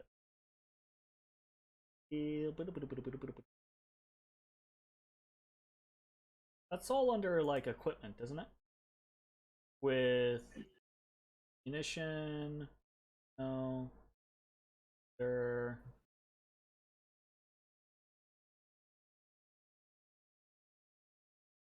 What I need Zach for? Find it in a heartbeat. What are you looking for? The rules for reloading. Oh, it just means you can't make more than one attack action. Yeah, but you can. So in theory, right? Ashes can run over, pick up his light crossbow, load it, and he can still shoot it. Yeah. He just can't. You just can't On shoot his twice. turn, he can't shoot. Mhm. So Shoot is an option? if you have crossbow expert, it's an Crossbow expert. option. Yeah, if you have crossbow expert, you just ignore reloading. You're like you're fanning the hammer, you know. All right. So Cool. yeah, All right. Well, in that case, yeah, I'll. you're die just for doing it in my the reverse light order that you crossbow. normally do, right? Normally, on a regular turn, you shoot and then reload, right? And then on your next turn, you have a loaded crossbow. Now you're Yeah. doing, I'm loading my crossbow and shooting, so on my next turn, I'll have an unloaded crossbow. Okay. Well, I'll take a shot. Okay, 22. that's a hit. 7 damage in turn. Okay, another bolt shatters into the lightning skull. It doesn't look. It looks like it has more holes than it has skull at this point. Matashtai, you're up. I'm up. Scoot over. Poke my head in. Pop a shot off at this man. Pop a shot. All right, shot fired. Shot. Will you quit shaking? What are you doing, Odie Cat? Shot. 24 definitely hits. Pew. What about 19? Headbutts. You knock the second arrow, and before you loose, the skull shatters, and particles of bone rain down. Perfect. I I pulverize some of it. You run over and just damn it. All right, so the battle ends, right? You guys get the better of the lightning skull for the second time. And then what do? What's the plan to stand? Weren't we gonna pour some holy water on these bad boys? You have a vial. Oh, so we go get you a vial, but I gotta use my vial. I No, gave the other but- vial to Ashes. Yeah, he gave me his. I did not keep one for myself. Then I pour the vial of... Oh, God with that damn it. information, then I do it. Fine. So much aggression. Oh. That was Okay. my vial. It was given to me as a gift. No, it was I think given you, to you I to think protect me. What the? it was given to you because you paid for it. I didn't pay for shit. Maybe I did. Well, what are you complaining about? Well, someone paid for it. Ezra paid for it. It is my gift. All right. So, Matashtai takes the time to unstopper this glass vial and drip the holy water across the kind of pile of bones. As you do, the bones sizzle and pop, and they actually dissolve. Right, the holy water acts almost as like an acid, and it burns the bones away. And Bones and looks down at him and goes,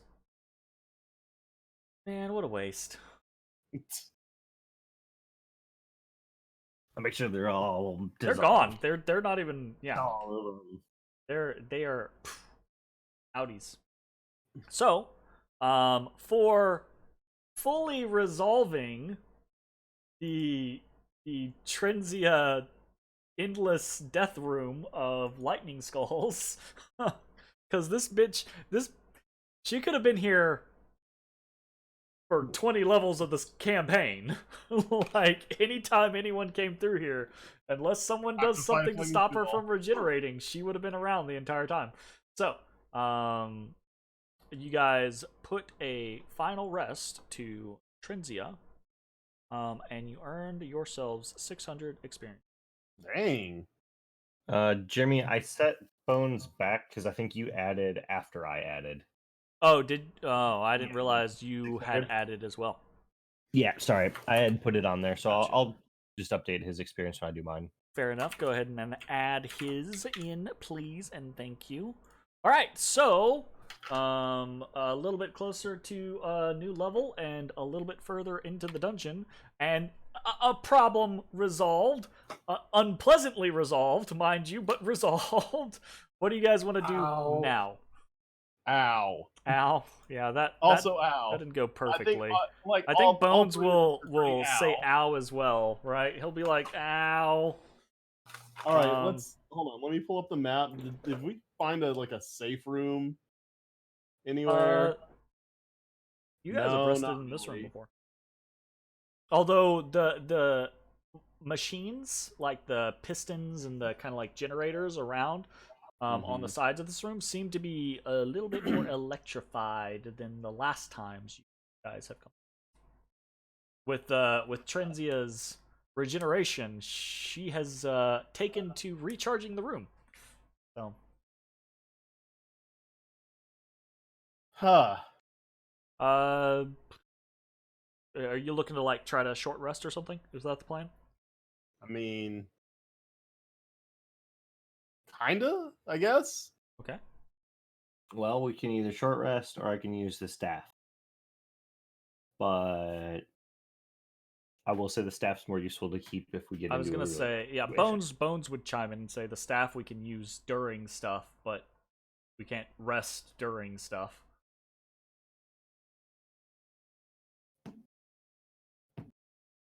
And he'll plop down on the floor. Bones doesn't care. Recap. Shit. Cool. I'm gonna roll some hit dice for bones. Okay. All right, Are you guys short comfortable short resting here in the electric lab? Well, The plan? Do you want to take any safety measures or I anything would like that? assume Matt's not gonna rest at all because since he's at full HP. Sure am. Sure. Is that the safety measure you want to take? Is have Matashtai keep watch? If he's willing, I'm not gonna. I can't tell you what I his shall character's gonna watch. do. I am the watch. Like, I'm not trying to be coy with you guys or anything like that. I'm not like, oh, you better tell me what's going on or else. You know? Okay. So you guys I patrol, watching every opening. keeping an ear out. I mean, you could close the door and not have to patrol that area. I patrol it. Alright, sure. Fair enough. You guys take a short rest. The tension pool ticks up to 3. Oh, and I lose my right because Short rest. Yep. Okay. I'll just leave it off for now. But that being said, you guys heal up. Nice. And now the plan is to continue the way you had come. To the tundra room. Tundra room. Fantastic. You guys, I will teleport you. You'll never catch me alive. Oh, damn, you caught me. I'll just delete you and then, like, re-drop your token. Here's the thing, though. You guys do not make it to the Tundra room. You guys make it to the skeleton wall room. Because the skeleton wall still stands. Oh, right. And we never cleared what was over there, did we? Well, I mean, no, you guys fought a bunch of Nothics on the other side. Well,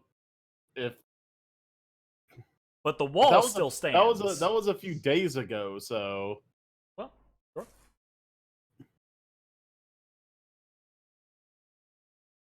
So what's the plan? I mean, do we want to do the same thing and try to rope across again? You absolutely can. It worked once. Are our pitons from before still up there? The pitons are still there, sure. Or Oh, yeah, ashes you could just- destroy the wall. Someone had like a magic rope that they had just run Yeah, through it's by rope of climbing. Yeah. Ashes could also just swing at the wall. Yeah. Totally Yeah, could. you just. I mean, I'm pretty sure you could swing at the wall and it'd be okay. No, I'd hurt Absolutely, myself. probably could. I would definitely hurt myself. do we want to take the wall down and just let the dice lay where they may? Ezra steps away. Okay. What's the plan? I mean, this don't seem like the best idea, but whatever. I mean, if we're going to be making multiple trips, this might be a little cumbersome eventually. Sure. Have at it. I step away. Jeez. I think Bones will be like, pat you on the side. Don't worry, Ashes. I won't leave you alone. I'm the Juggernaut, bitch. No, I'll just... no, bullshit, Midge. He stays. I said it. He's sticking to it. I don't think he'll stay like right next to you though. I think he'll step back so the freaking wall doesn't fall on him. In fact, I'll go ahead and pop Lycan for him. Okay. And to further increase my strength. You guys watch as Ashes hulks out, wolfs out, right? And then does what? I'm gonna Juggernaut bitch through the wall. All right. So I mean, this wall is providing no real resistance to you. It comes down real easy. Like you wreck it, you smash it. Only thing is you don't smash like a chunk of it. It's like a stack of dominoes, right? Like you take out one section of it and the whole thing just starts to collapse. And it is a cacophony of shattering bones and just it's a bull in a china shop, basically, right? And the tension pool immediately ticks up to 4, and I'm gonna roll it, cause fuck yeah. So rolling 46, you guys are being super uncautious, super loud in this situation. No, it's just me. It's just me. And what did we say the rules were? What is it, a 1 or a 6? I believe 1. Double check. 1.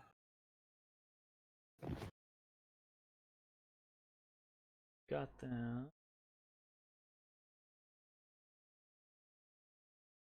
Is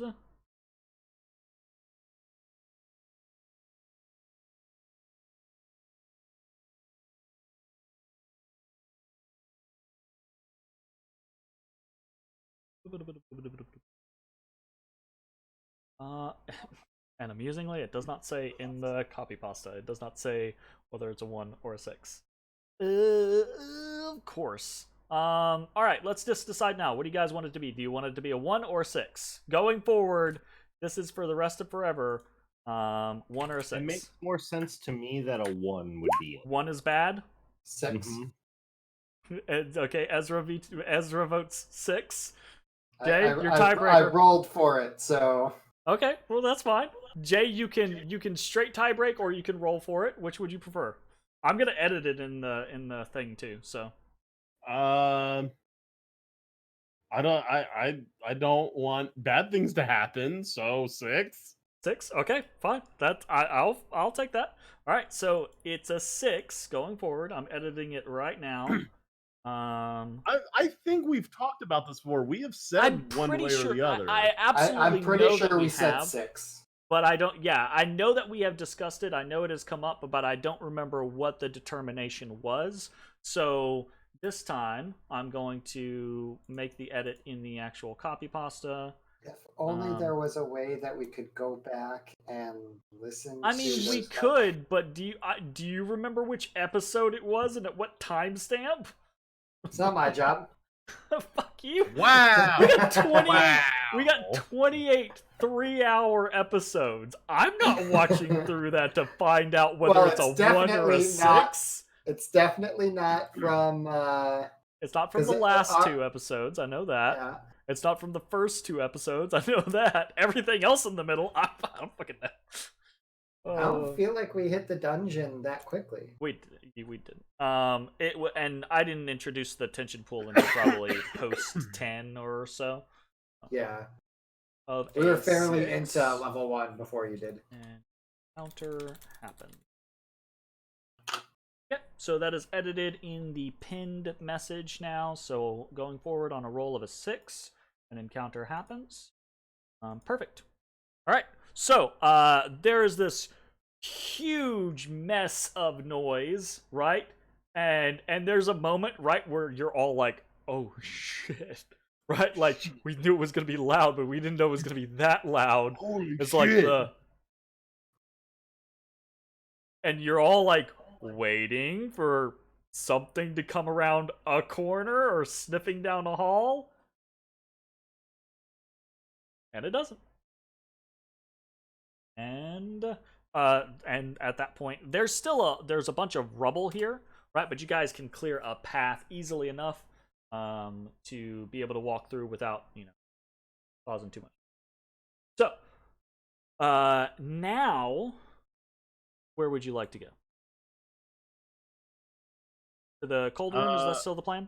Let's go to the fridge. To the fridge. Okay. You guys come to this door. It's locked again.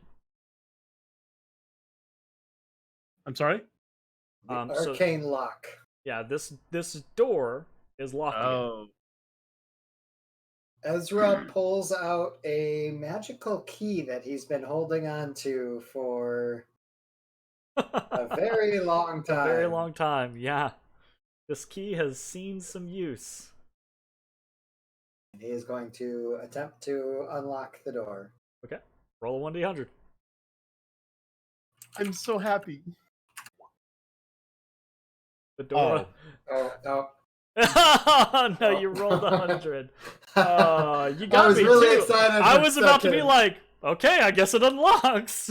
Like, Oh, that's a lot less. the key doesn't even fit, much less unlock the door. Ezra puts it back in his. Try it again. So Try. Bones will say, I can pick it again. Ezra steps back. So if no one has like any issue with that, Matashtai, go ahead and roll a he should have a Lockpicking. or a thieves tool roll. Otherwise, sleight of hand. Like in the tool section. Yeah, I Yar. think he has one set up. Zach's pretty meticulous about that stuff. There it is. Boom. Thieves tools. Jeez Louise. Good gracious. He picks the his skill is greater than magic. He picks the arcane lock a second time. He is all that is thief. Oh Hey, my god. Since I'm like this giant, super strong werewolf, can I just rip the door off its hinges and not have to worry about this door magically locking itself again? There aren't hinges on the door. There aren't hinges on any Then what of does the it doors swing that you on? guys come across. It doesn't swing like that. Does it? The way that so how it actually typically looks, most of the doors slide inward, right? This one actually does swing, but I think it swings. Zach asked me this last time, I think, and I can't remember if this was a swinging one or a sliding one. But so most of the doors are sliding doors. The ones that you guys do find that swing, they're on a cylinder, right? So it's built into the side of the wall, and then it's a cylindrical thing that curves. It turns as the door opens. So you can try to like break the door potentially, but you can't just rip it off the hinges. Right, So if you want to spend some time trying to pulverize the door, you absolutely can do that. I mean, it's already open now. When it's locked again, if we fail opening it, picking it again, I'll probably go that route and just be like, fuck it, boom. Yeah. I was halfway expecting that's what was going to happen just now, but apparently Bones is a god, so right? here we go. Holy crap, craziness on the rolls there. Okay. So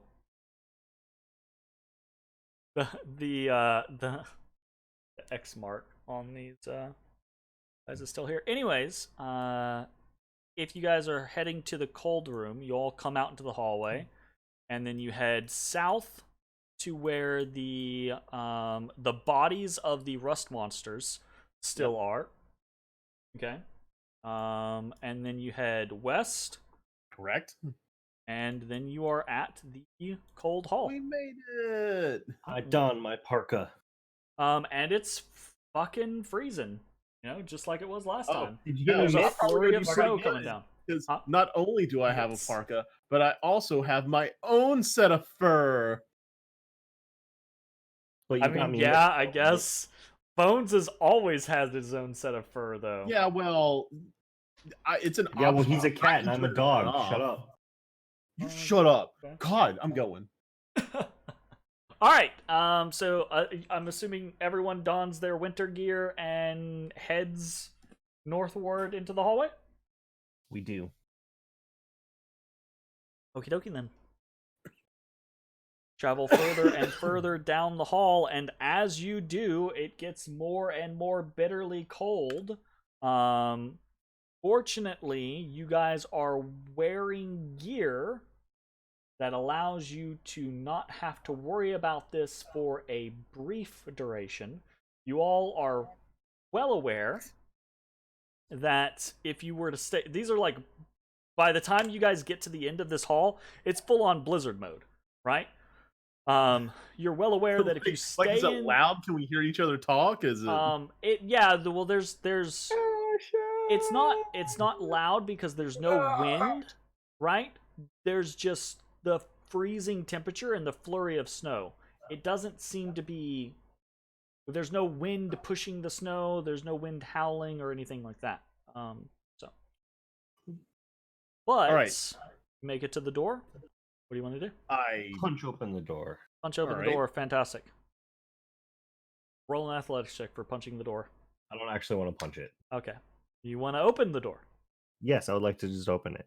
Yay! Okay, so the door opens, and now everyone gets to see kind of like the same scenario that Ashes had saw previously. This whole room is like a frozen wonderland. The walls go up in kind of a pyramidal structure to a point at the tip of the ceiling.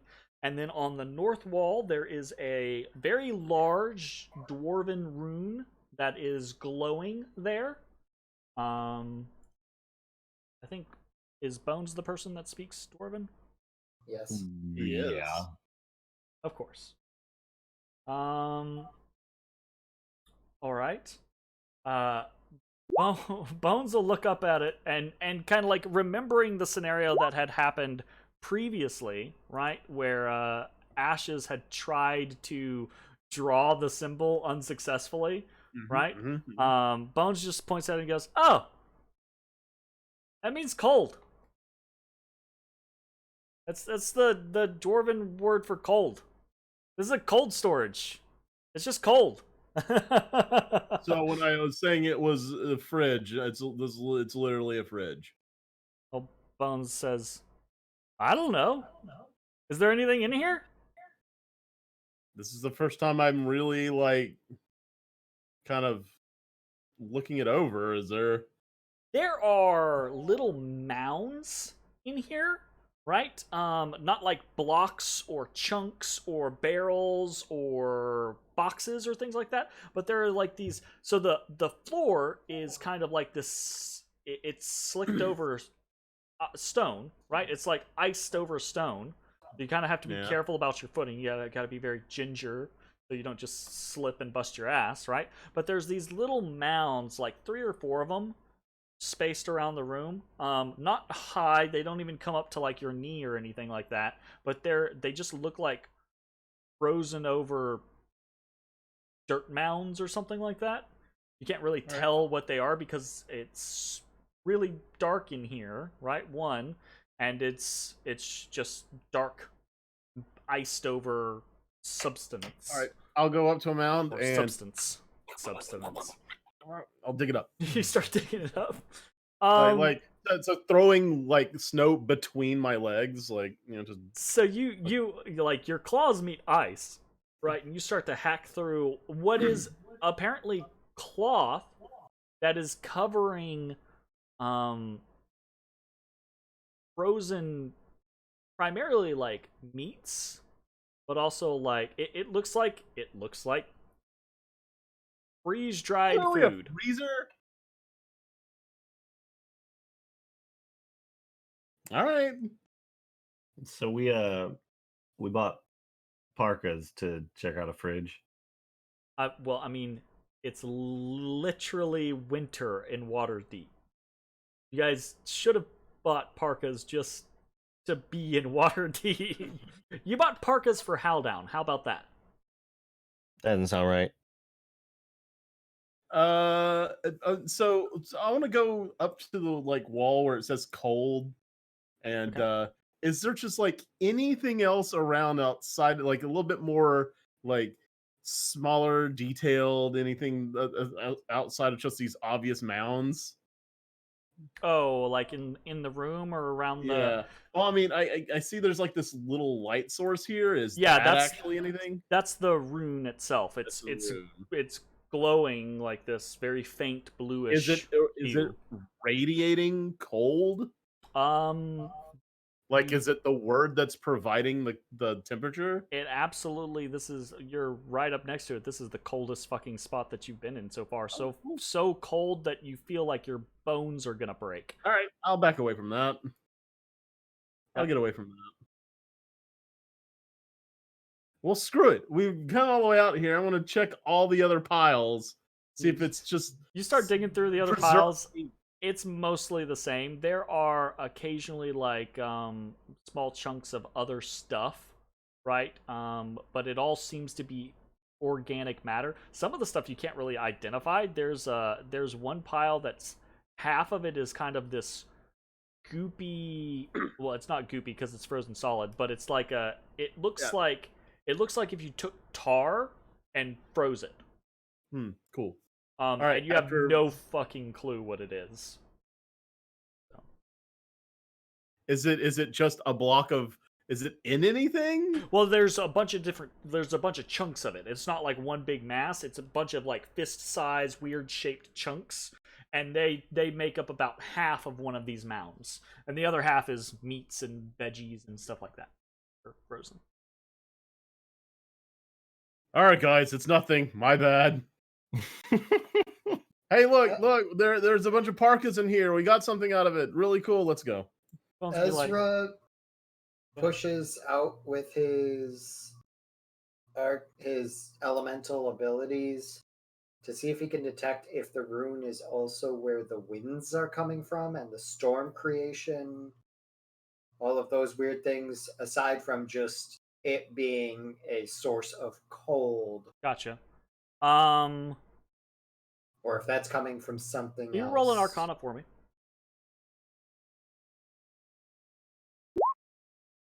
God, my rolls are hot garbage today.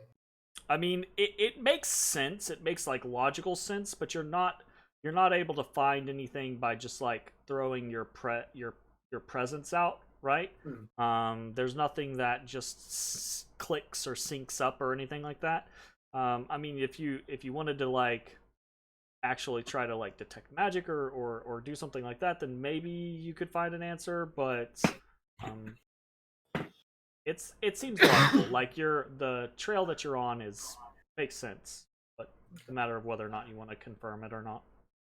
Yep, I'm good with that. Okay. So, the cold storage room is somewhat of a bust, but you guys are down here in the dungeon. You have other nearby locations. What would you like to do? Where would you like to go from here? I would like to go south and east and north and check out the 3 other areas that we did not explore. Okay. Assuming the party is willing to do the same. I go with him. Okay. So, yeah, you guys head back that direction.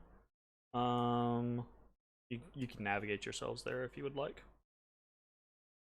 And so you have 3 doors here, 3 doors down. Which door would you like to start first? The one that's closest to me. Is the door locked? Closest to you. Let's check and see if the door is locked. Anything called love.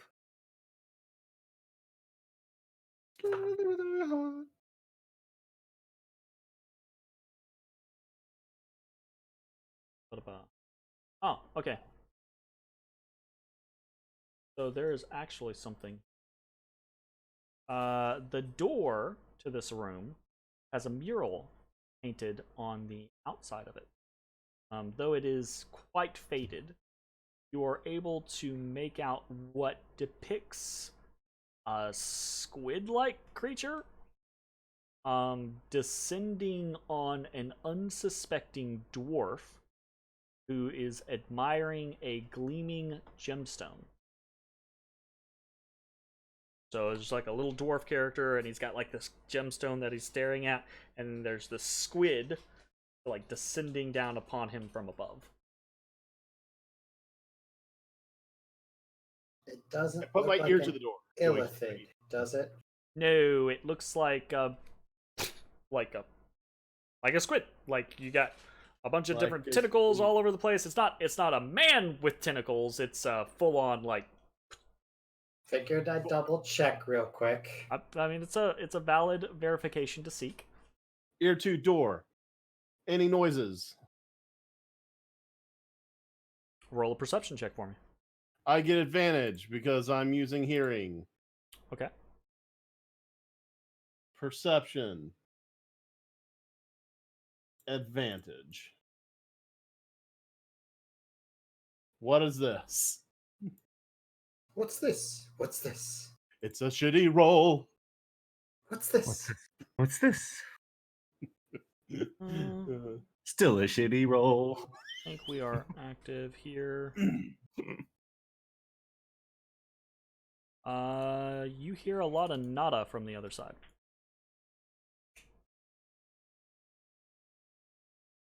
Is the door locked? The door does seem to be locked. Hey, Bones. You want to get this for me? I mean, I can get it, but it's gonna be a little bit louder. I think Bones would be more than willing to pick another lock. So we've got another thieves tools check. Bones steps up to the plate, fingers ready to do the magic. Turns out he can only unlock arcane locks. Yeah, rolls a 1. Possible. 12.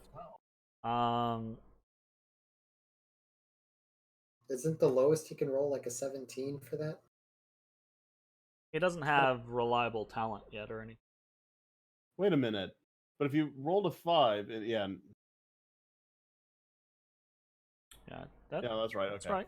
I was about to say. So Bones spends some time shut kind of up. like fiddling with the lock, and he doesn't seem to be making much progress. He seems to be getting a little frustrated.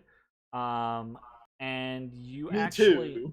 you actually hear, right? You hear this from the other side of the door. And I pull out the portable ram from my bag. the Oh, door I already have advantage.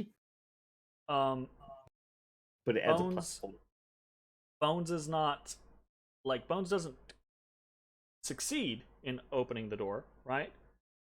Like he doesn't turn and give you the thumbs up. You don't hear the quintessential like as he picks the lock. But the door just goes and opens slightly, and you all hear a voice from the other side. You just hear this voice, see anything that says, "Oh, come now. No need to be skulking around in the darkness. No need to pick my door. Just announce yourselves. I might welcome you in."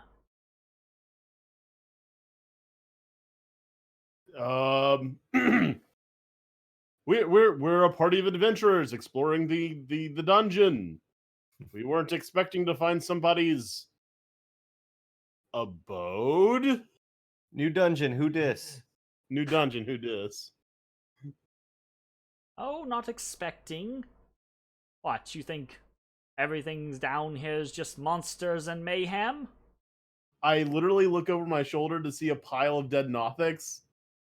Monsters. Ezra Mayhem. quietly mutters yes.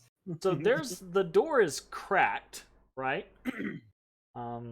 It's open, like it's clearly open. It's not wide open, so you can't see everything into the room, right? But it's cracked. It's you guys. Bones could gonna walk in.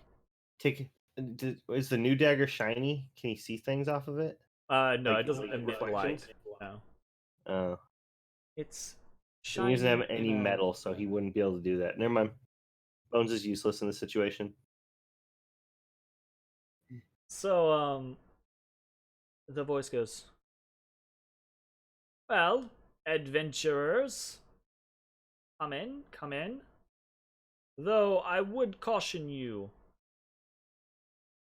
we prefer good behavior here, and should our goals align, we could in fact be good friends." Where is here? This is our humble abode.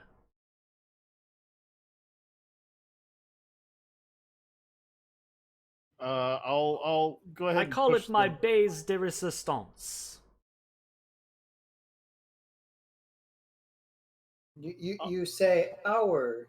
There is more than one of you? Oh, yes. My friends and I all live here.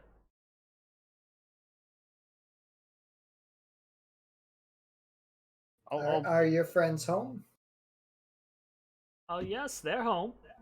Ashes. Your medallion hums. Uh-oh. Uh-oh. Is this the were rat wizard person? About to find out.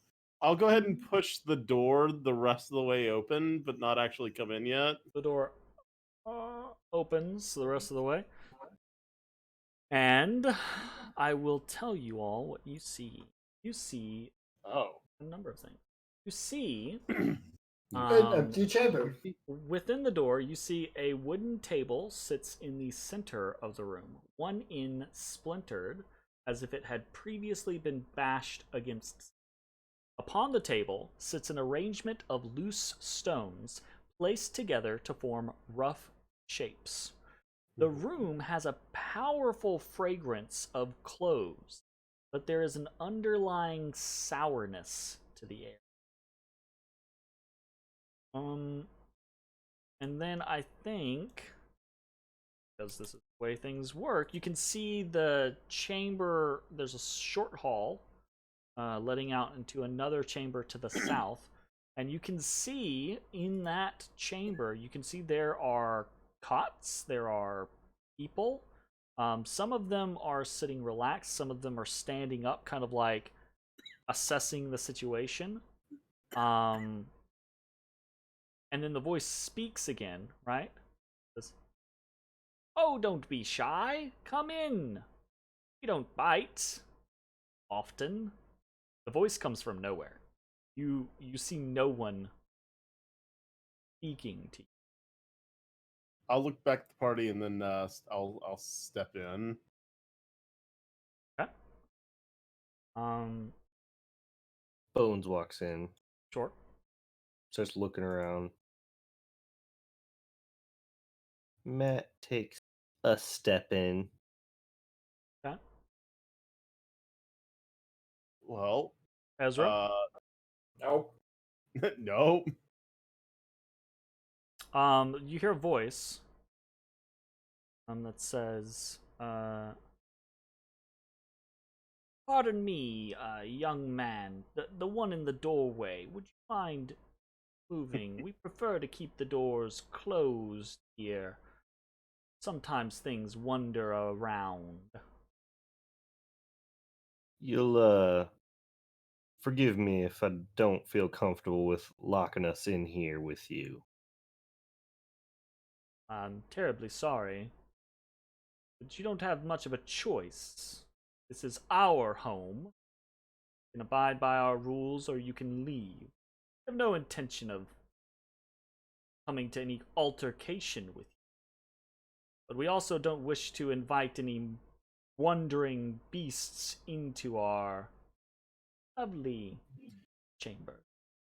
As in walks in a dog and cat. Ashes, right? Especially now that you've kind of like walked into the room, you can see to the south. There are, I'll go ahead and just give you a general description. There are 8 dirty cots that lie wedged into this room. There's a small fire pit, cold and gray, laying in one corner, shielded by a small wall of gathered bricks. The humans here are short, unkempt individuals of mixed age with thin limbs, beady eyes, and nervous tics. They are clad in filthy, sour-smelling, ill-fitting clothes, and every one of them pings as a lycanthrope.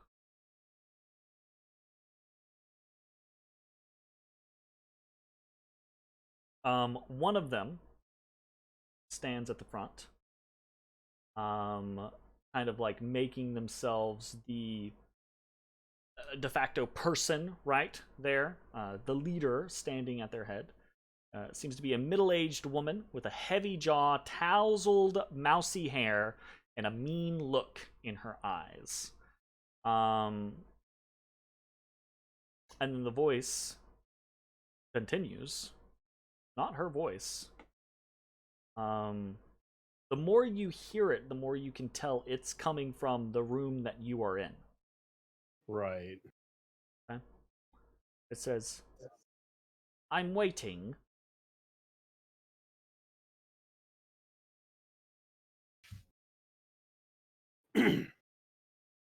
I'll look back and kind of nod to Matt, being like, kind of like the gesture. It'll be fine. Well, I think I'll wait outside then, just in case. I don't like the idea of leaving Ezra out there. Oh, there are more of you. Fine. Do what you wish. Just close the door. I step out Okay? and I close the door. Alright. Door closes behind you. And Separate the party. locks. Click. That's not a joke, by the way. It locks. Okay. Okay? You all hear an audible click.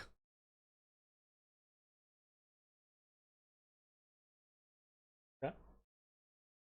I immediately have the portable ram out. Alright. And Ezra Ran casts back with mage it. armor on himself. Okay. Bones kind of looks over at you, Ash, and so nervous. I'll hold a hand up. So you said that potentially we could help one another out, did you not? Oh, yes. Just depends on what your goals are here, what your affiliations are. Sometimes, prior acquaintances can make things difficult. Well, You wouldn't happen to be members. And there's a tense atmosphere all of a sudden, right? As this word kind of hangs, and you like the hair, you do the hair prickling on the arm thing, right? As you can kind of feel the people to the south on the verge of transformation, right? mm-hmm. Wait, isn't Jay currently transformed? He is transformed. I am. Absolutely. Yeah, okay. Yeah. That unless they're blind, they know. Yeah, 100%. They're well aware, right? It says, you wouldn't happen to be a member of the Xanathar Guild. Currently, no. Currently, We've been in communications with some people.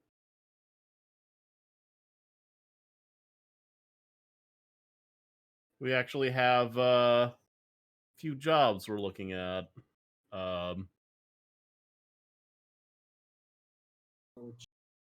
We actually have business. hired arms.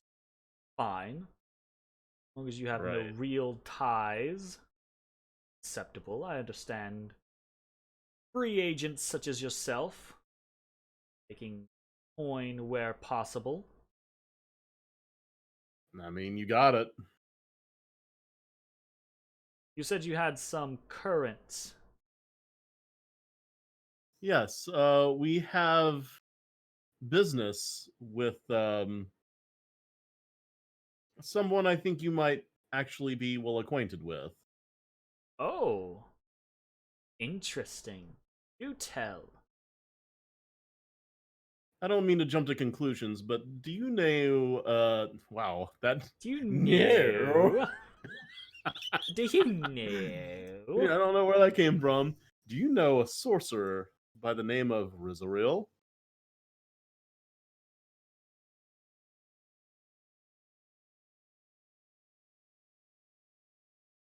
Of course I know him.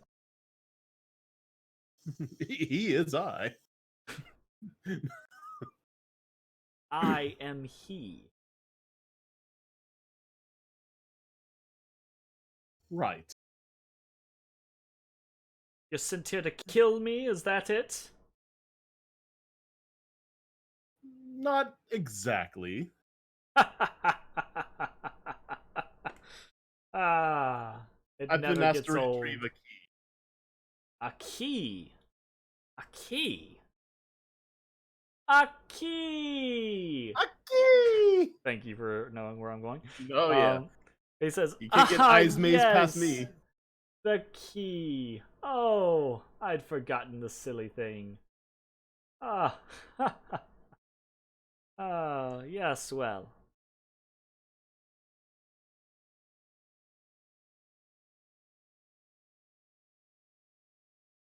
I assume you were sent by that lunatic, Shun Shirith. We may have met. Did he tell you what the key is? He said that the key was for something that he wasn't entirely sure what it led to, but he was interested to find out. Not that I care. Making war over things he doesn't even understand. That's Oh, no, Shun's this is- aim. What do you mean war? There's no war. What? Maybe we'll just make a deal. No war. I see you have not garnered much experience with the Xanathar Guild. Everything they do is a war. A constant war on everything around them. They seek to control, to occupy everything, to be the best, to be the only ones on the street. Well, I mean, I don't mean to mention the pot calling the kettle black, but what does a sorcerer and a group of lichens have to do down here? Doesn't seem like there'd be much of a need for a clan of lycanthropes unless, I don't know, starting trouble. The people to the Warring. south are positively bristling. And the voice goes, Clan of lycanthropes? Now, whatever would give you that idea?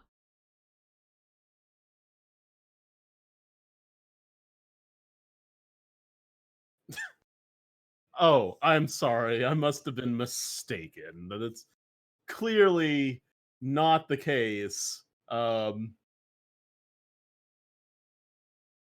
not an idiot.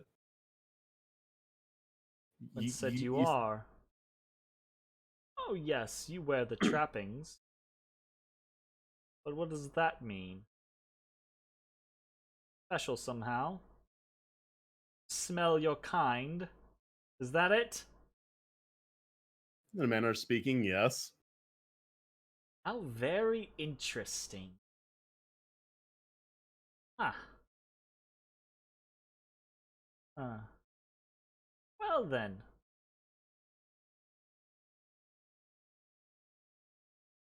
Yes, perhaps it is a bit pot calling the kettle black, though I seek more...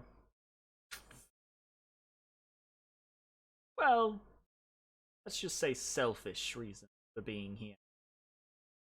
True, I am associated with an organization to further my endeavors, but my endeavors are that, my own. Knowledge, strength, power, to better myself, to better my allies.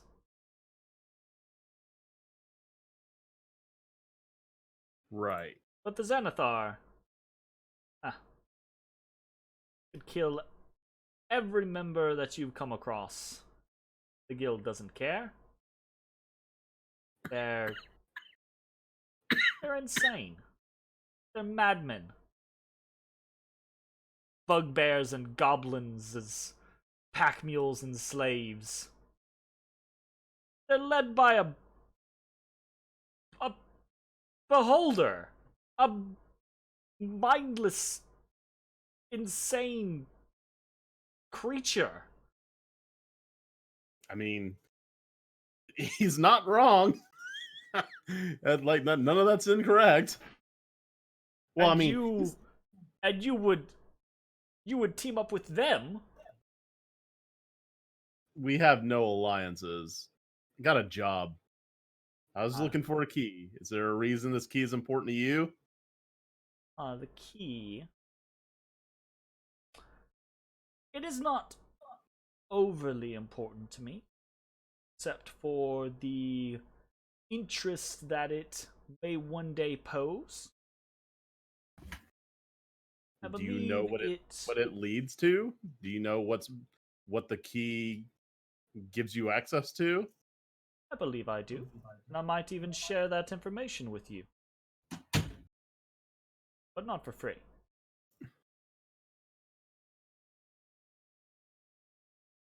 Do you have something in mind?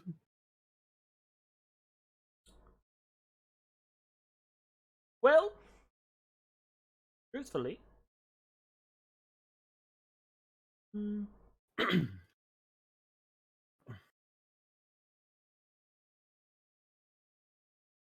yes, I'd rather see myself not have to worry about being stabbed in the night.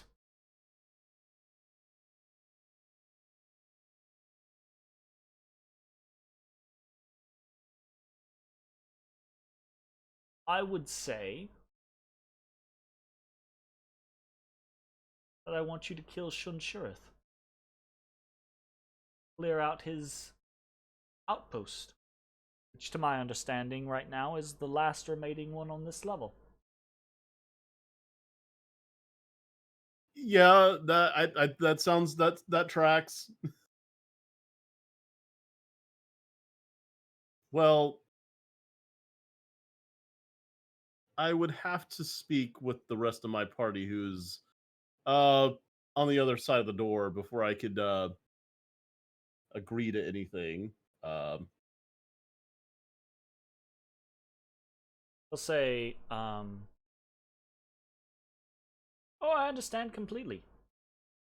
Not a job to be taken on lightly. But the reward, well, I'm not without my means.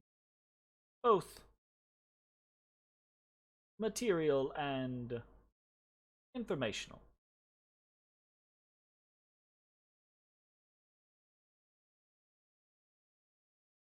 Right. By all means, Well, discuss things with your allies. You know where to find me. And next time, just knock and announce yourselves. well, yeah. Apologies. We're not used to there being residents down here. Well, no harm, no foul. At the very least, unlike the buffoons that you've spoken to before, we're significantly more willing to negotiate.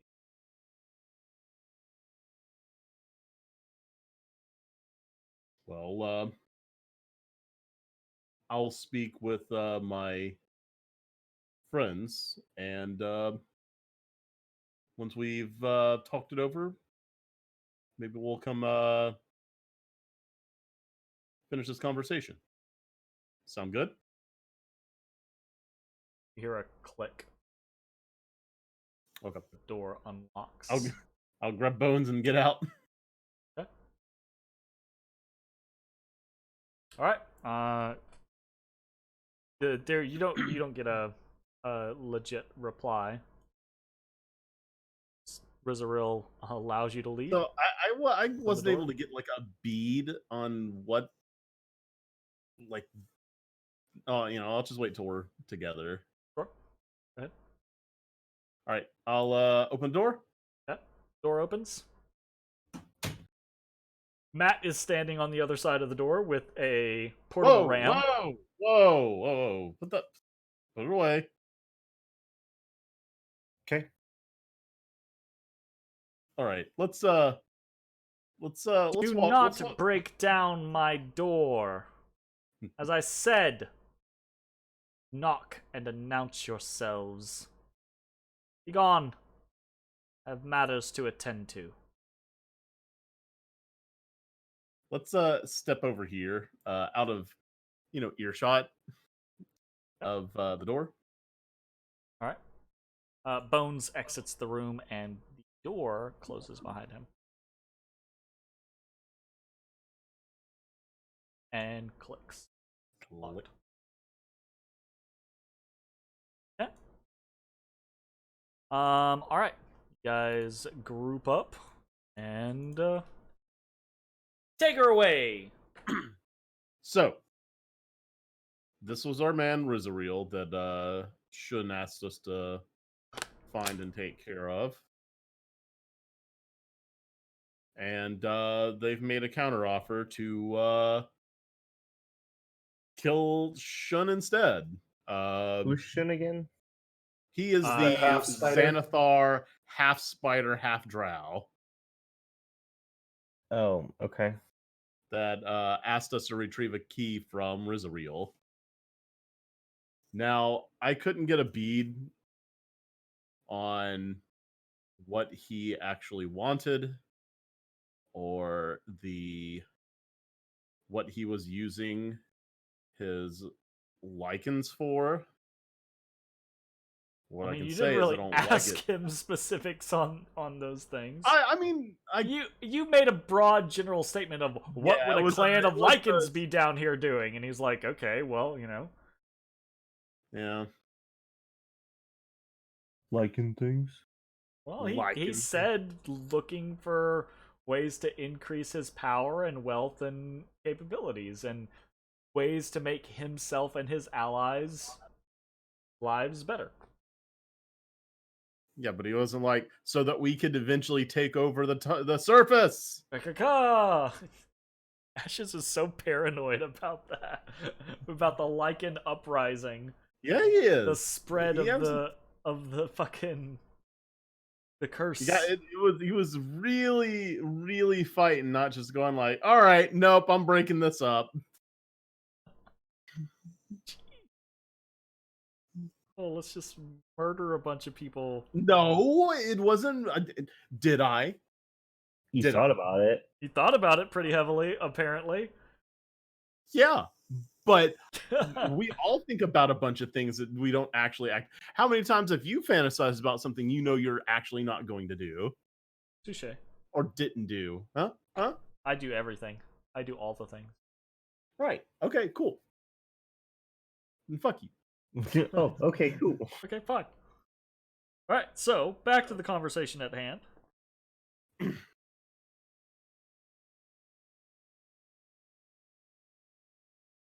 So, So we don't know what this sorcerer wants. other We have- than we have- just to obtain more knowledge and to better his craft. So the question is, do we support the evil we know or the unknown? Because the Xanathar's Guild isn't daisies and rainbows and nice things by any stretch of the imagination, but they are a quantifiable entity. Well, I mean, they're a large entity, and Yeah. I think I'm Not- gonna cheat and I'm gonna use Bones as my in-party voice. I'm gonna be like, Bones says, we could just like go talk to him some more, and if we're like unsure about things, we could go like ask him, stuff to get sure if we wanted to be sure. I mean, Did Shun ask us to kill no, the person with the key? nope. no, he just wants the key. He said he wanted the key, and he basically implied that he didn't really care how you got it, right? Like if you were able to just like sneak it away from Rizaril, by all means. But he also, the implication was heavily just kill him and take the key,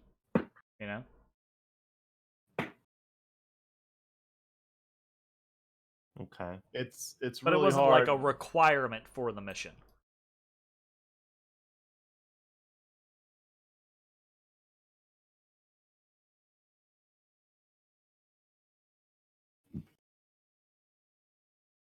I guess it comes down to if either of these parties have ill intent. At least one of them does. Probably both of them. Probably both of them. I mean, let's be honest. Oh shit. I mean, look at where we are, and like, we're already dealing with the Xanathar's Guild, so you know that they're definitely untoward Xanathar evil does seem doing. like trouble. They are. They're not as bad as the Zentarum, but they're pretty bad. That's a bias. That is Ezra's opinion. Okay. Wholeheartedly. I was gonna say that's a super biased opinion. That is. Ezra has been through some shit with the Zentarum. That depends on like the day of the week. That is entirely Ezra's like the opinion. location in the Sword Coast. It depends on how bad one or the other is. He has about had now you? 3 run-ins with the Zentarum that have all scarred him, and I mean, he's had a couple of run-ins with the Xanathar Guild though too. not as You guys got a note from the Xanathar in crayon saying, "Stop killing my guys" in Mhm. Dragon Heist. yeah, but like not as hard-hitting situations sure. like when Aster's I guess that's best friend betrayed him when Ezra said, "Yo, don't trust this guy. Zentarum are bad news." Look, you know. I don't know if you've ever like looked in the actual like Google spreadsheet for that date, Yeah. No. but I if you haven't. go to Marpanoff 17th. All right, no, this isn't Marpanoff. Where was it? Hold on. Can't find it.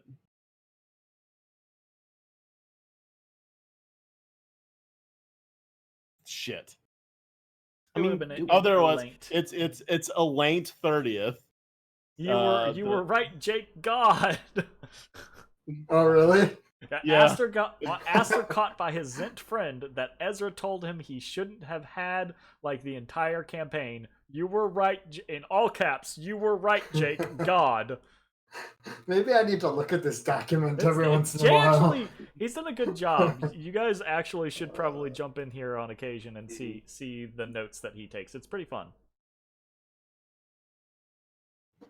I mean, Ezra totally had that bias before the campaign started too, so it was nothing to do. So that being said, what do you guys want to do? I Well, mean, our options are to either go with one, go the other, or just turn a blind eye. so what does he look like? Does he have Well, I mean, robes or armor? I can't see in the dark, but it was really dark. I mean, you can see in the dark. Yeah, for a certain. All right. What did Rizaril look like? You didn't see him. Oh, that's right. He was a disembodied voice. Oh. There's 8 lichens in the room. Or he was on the ceiling, or I mean, I think I Bones. didn't- I think Bones will chime in with Ashes and just be like, "Yeah, I didn't see him anywhere."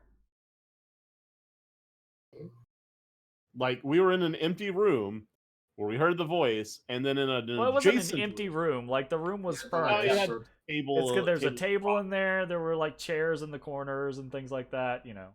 It was empty. It was I devoid of. wish that the fucking Dungeons of the Mad Mage maps were more detailed. I wish they were. I have considered over and over and over again coming in and adding in details, but I can't. Because if I add in tokens or background imagery for this, slows we go down. right back to the slowdownville that we had been in previously.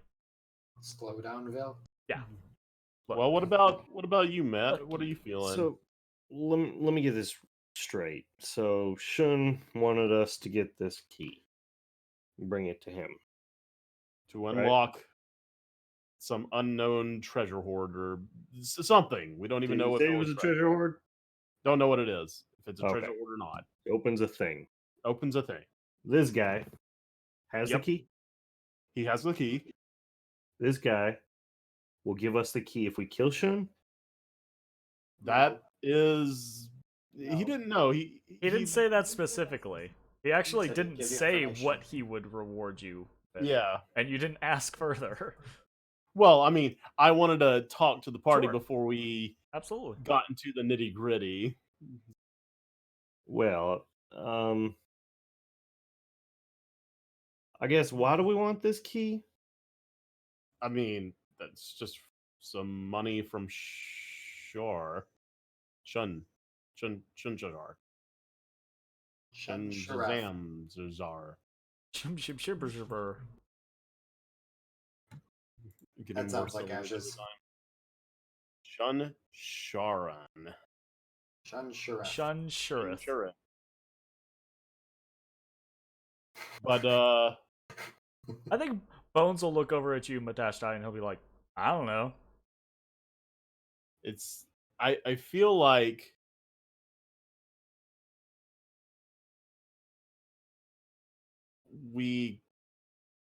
if we just walked away from this, something's going to happen. I mean, you Something not good. If we don't walk away from it, something's going to happen. something's So gonna we're happen screwed. regardless, right? So, we're drawing close to the end of the night already. Zach isn't here to kind of like throw in his weight, so I would prefer he get. I don't want you guys to actually reach a decision before he gets a chance to That's like fine. know what's going on and weigh in, right? So let's go ahead and close out the session. It was fun, guys. here. Yep. Yeah, we win. Good campaign. But what I'll say is like things to think about, right? Is you guys said it earlier, right? You said it exactly. You have faction 1 who wants a thing, and you can choose the option to go do that thing. You have faction 2 that wants a thing, and you can choose the option to go do that thing, or you can just ignore them both and see what happens from there, or you can technically, I mean, I don't know. Yeah, This murder option, them both I was and gonna keep say the this key. option I don't think was on the table, but yeah, you could just kill everybody.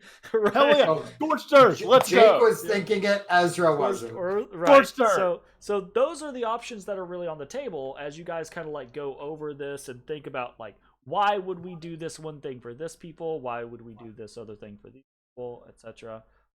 So we'll just mull it over. We'll explain the situation to Zach when we get started next week. Or He you could better also yet, watch like the last 10 minutes. I was gonna say better yet, you guys could probably just talk to him about it over the course of the next week and explain it to him. Yeah, boys. We don't talk. And then we'll pick back up next session. And I would say this, just so that you guys have this in the mind. You don't have to make a decision now, necessarily, right? Now, you guys do know how I tend to play things. I do try to play things as if there is a overall concept, there's a scheme, things are going to happen, right? So if you guys wait too long to make a decision, sure, something's probably going to happen. But you guys don't have to like start next session by making a decision and then immediately going and attacking something. Just to keep that in mind, okay? Anyways, had some fun times. Glad to be back into the dungeon. You guys took care of some things this time around. We're finally done with Lightning Skull. That won't come back. I know you guys didn't really consider it to be a major obstacle, but or I assume you guys didn't consider it to be a major obstacle, but the skeleton wall was gonna stick around for a while and potentially be an issue until you guys resolved it. But you resolved it in a fashion. So I had a good time tonight. Hope you guys enjoyed, and we'll see you next time. Bye, everybody. And hopefully Goodbye. next time, dear Lord Jesus, the jukebox will be freaking fixed, because it killed me without music. Need Shoot music. Box hero. Bye, everybody. With dollars in it.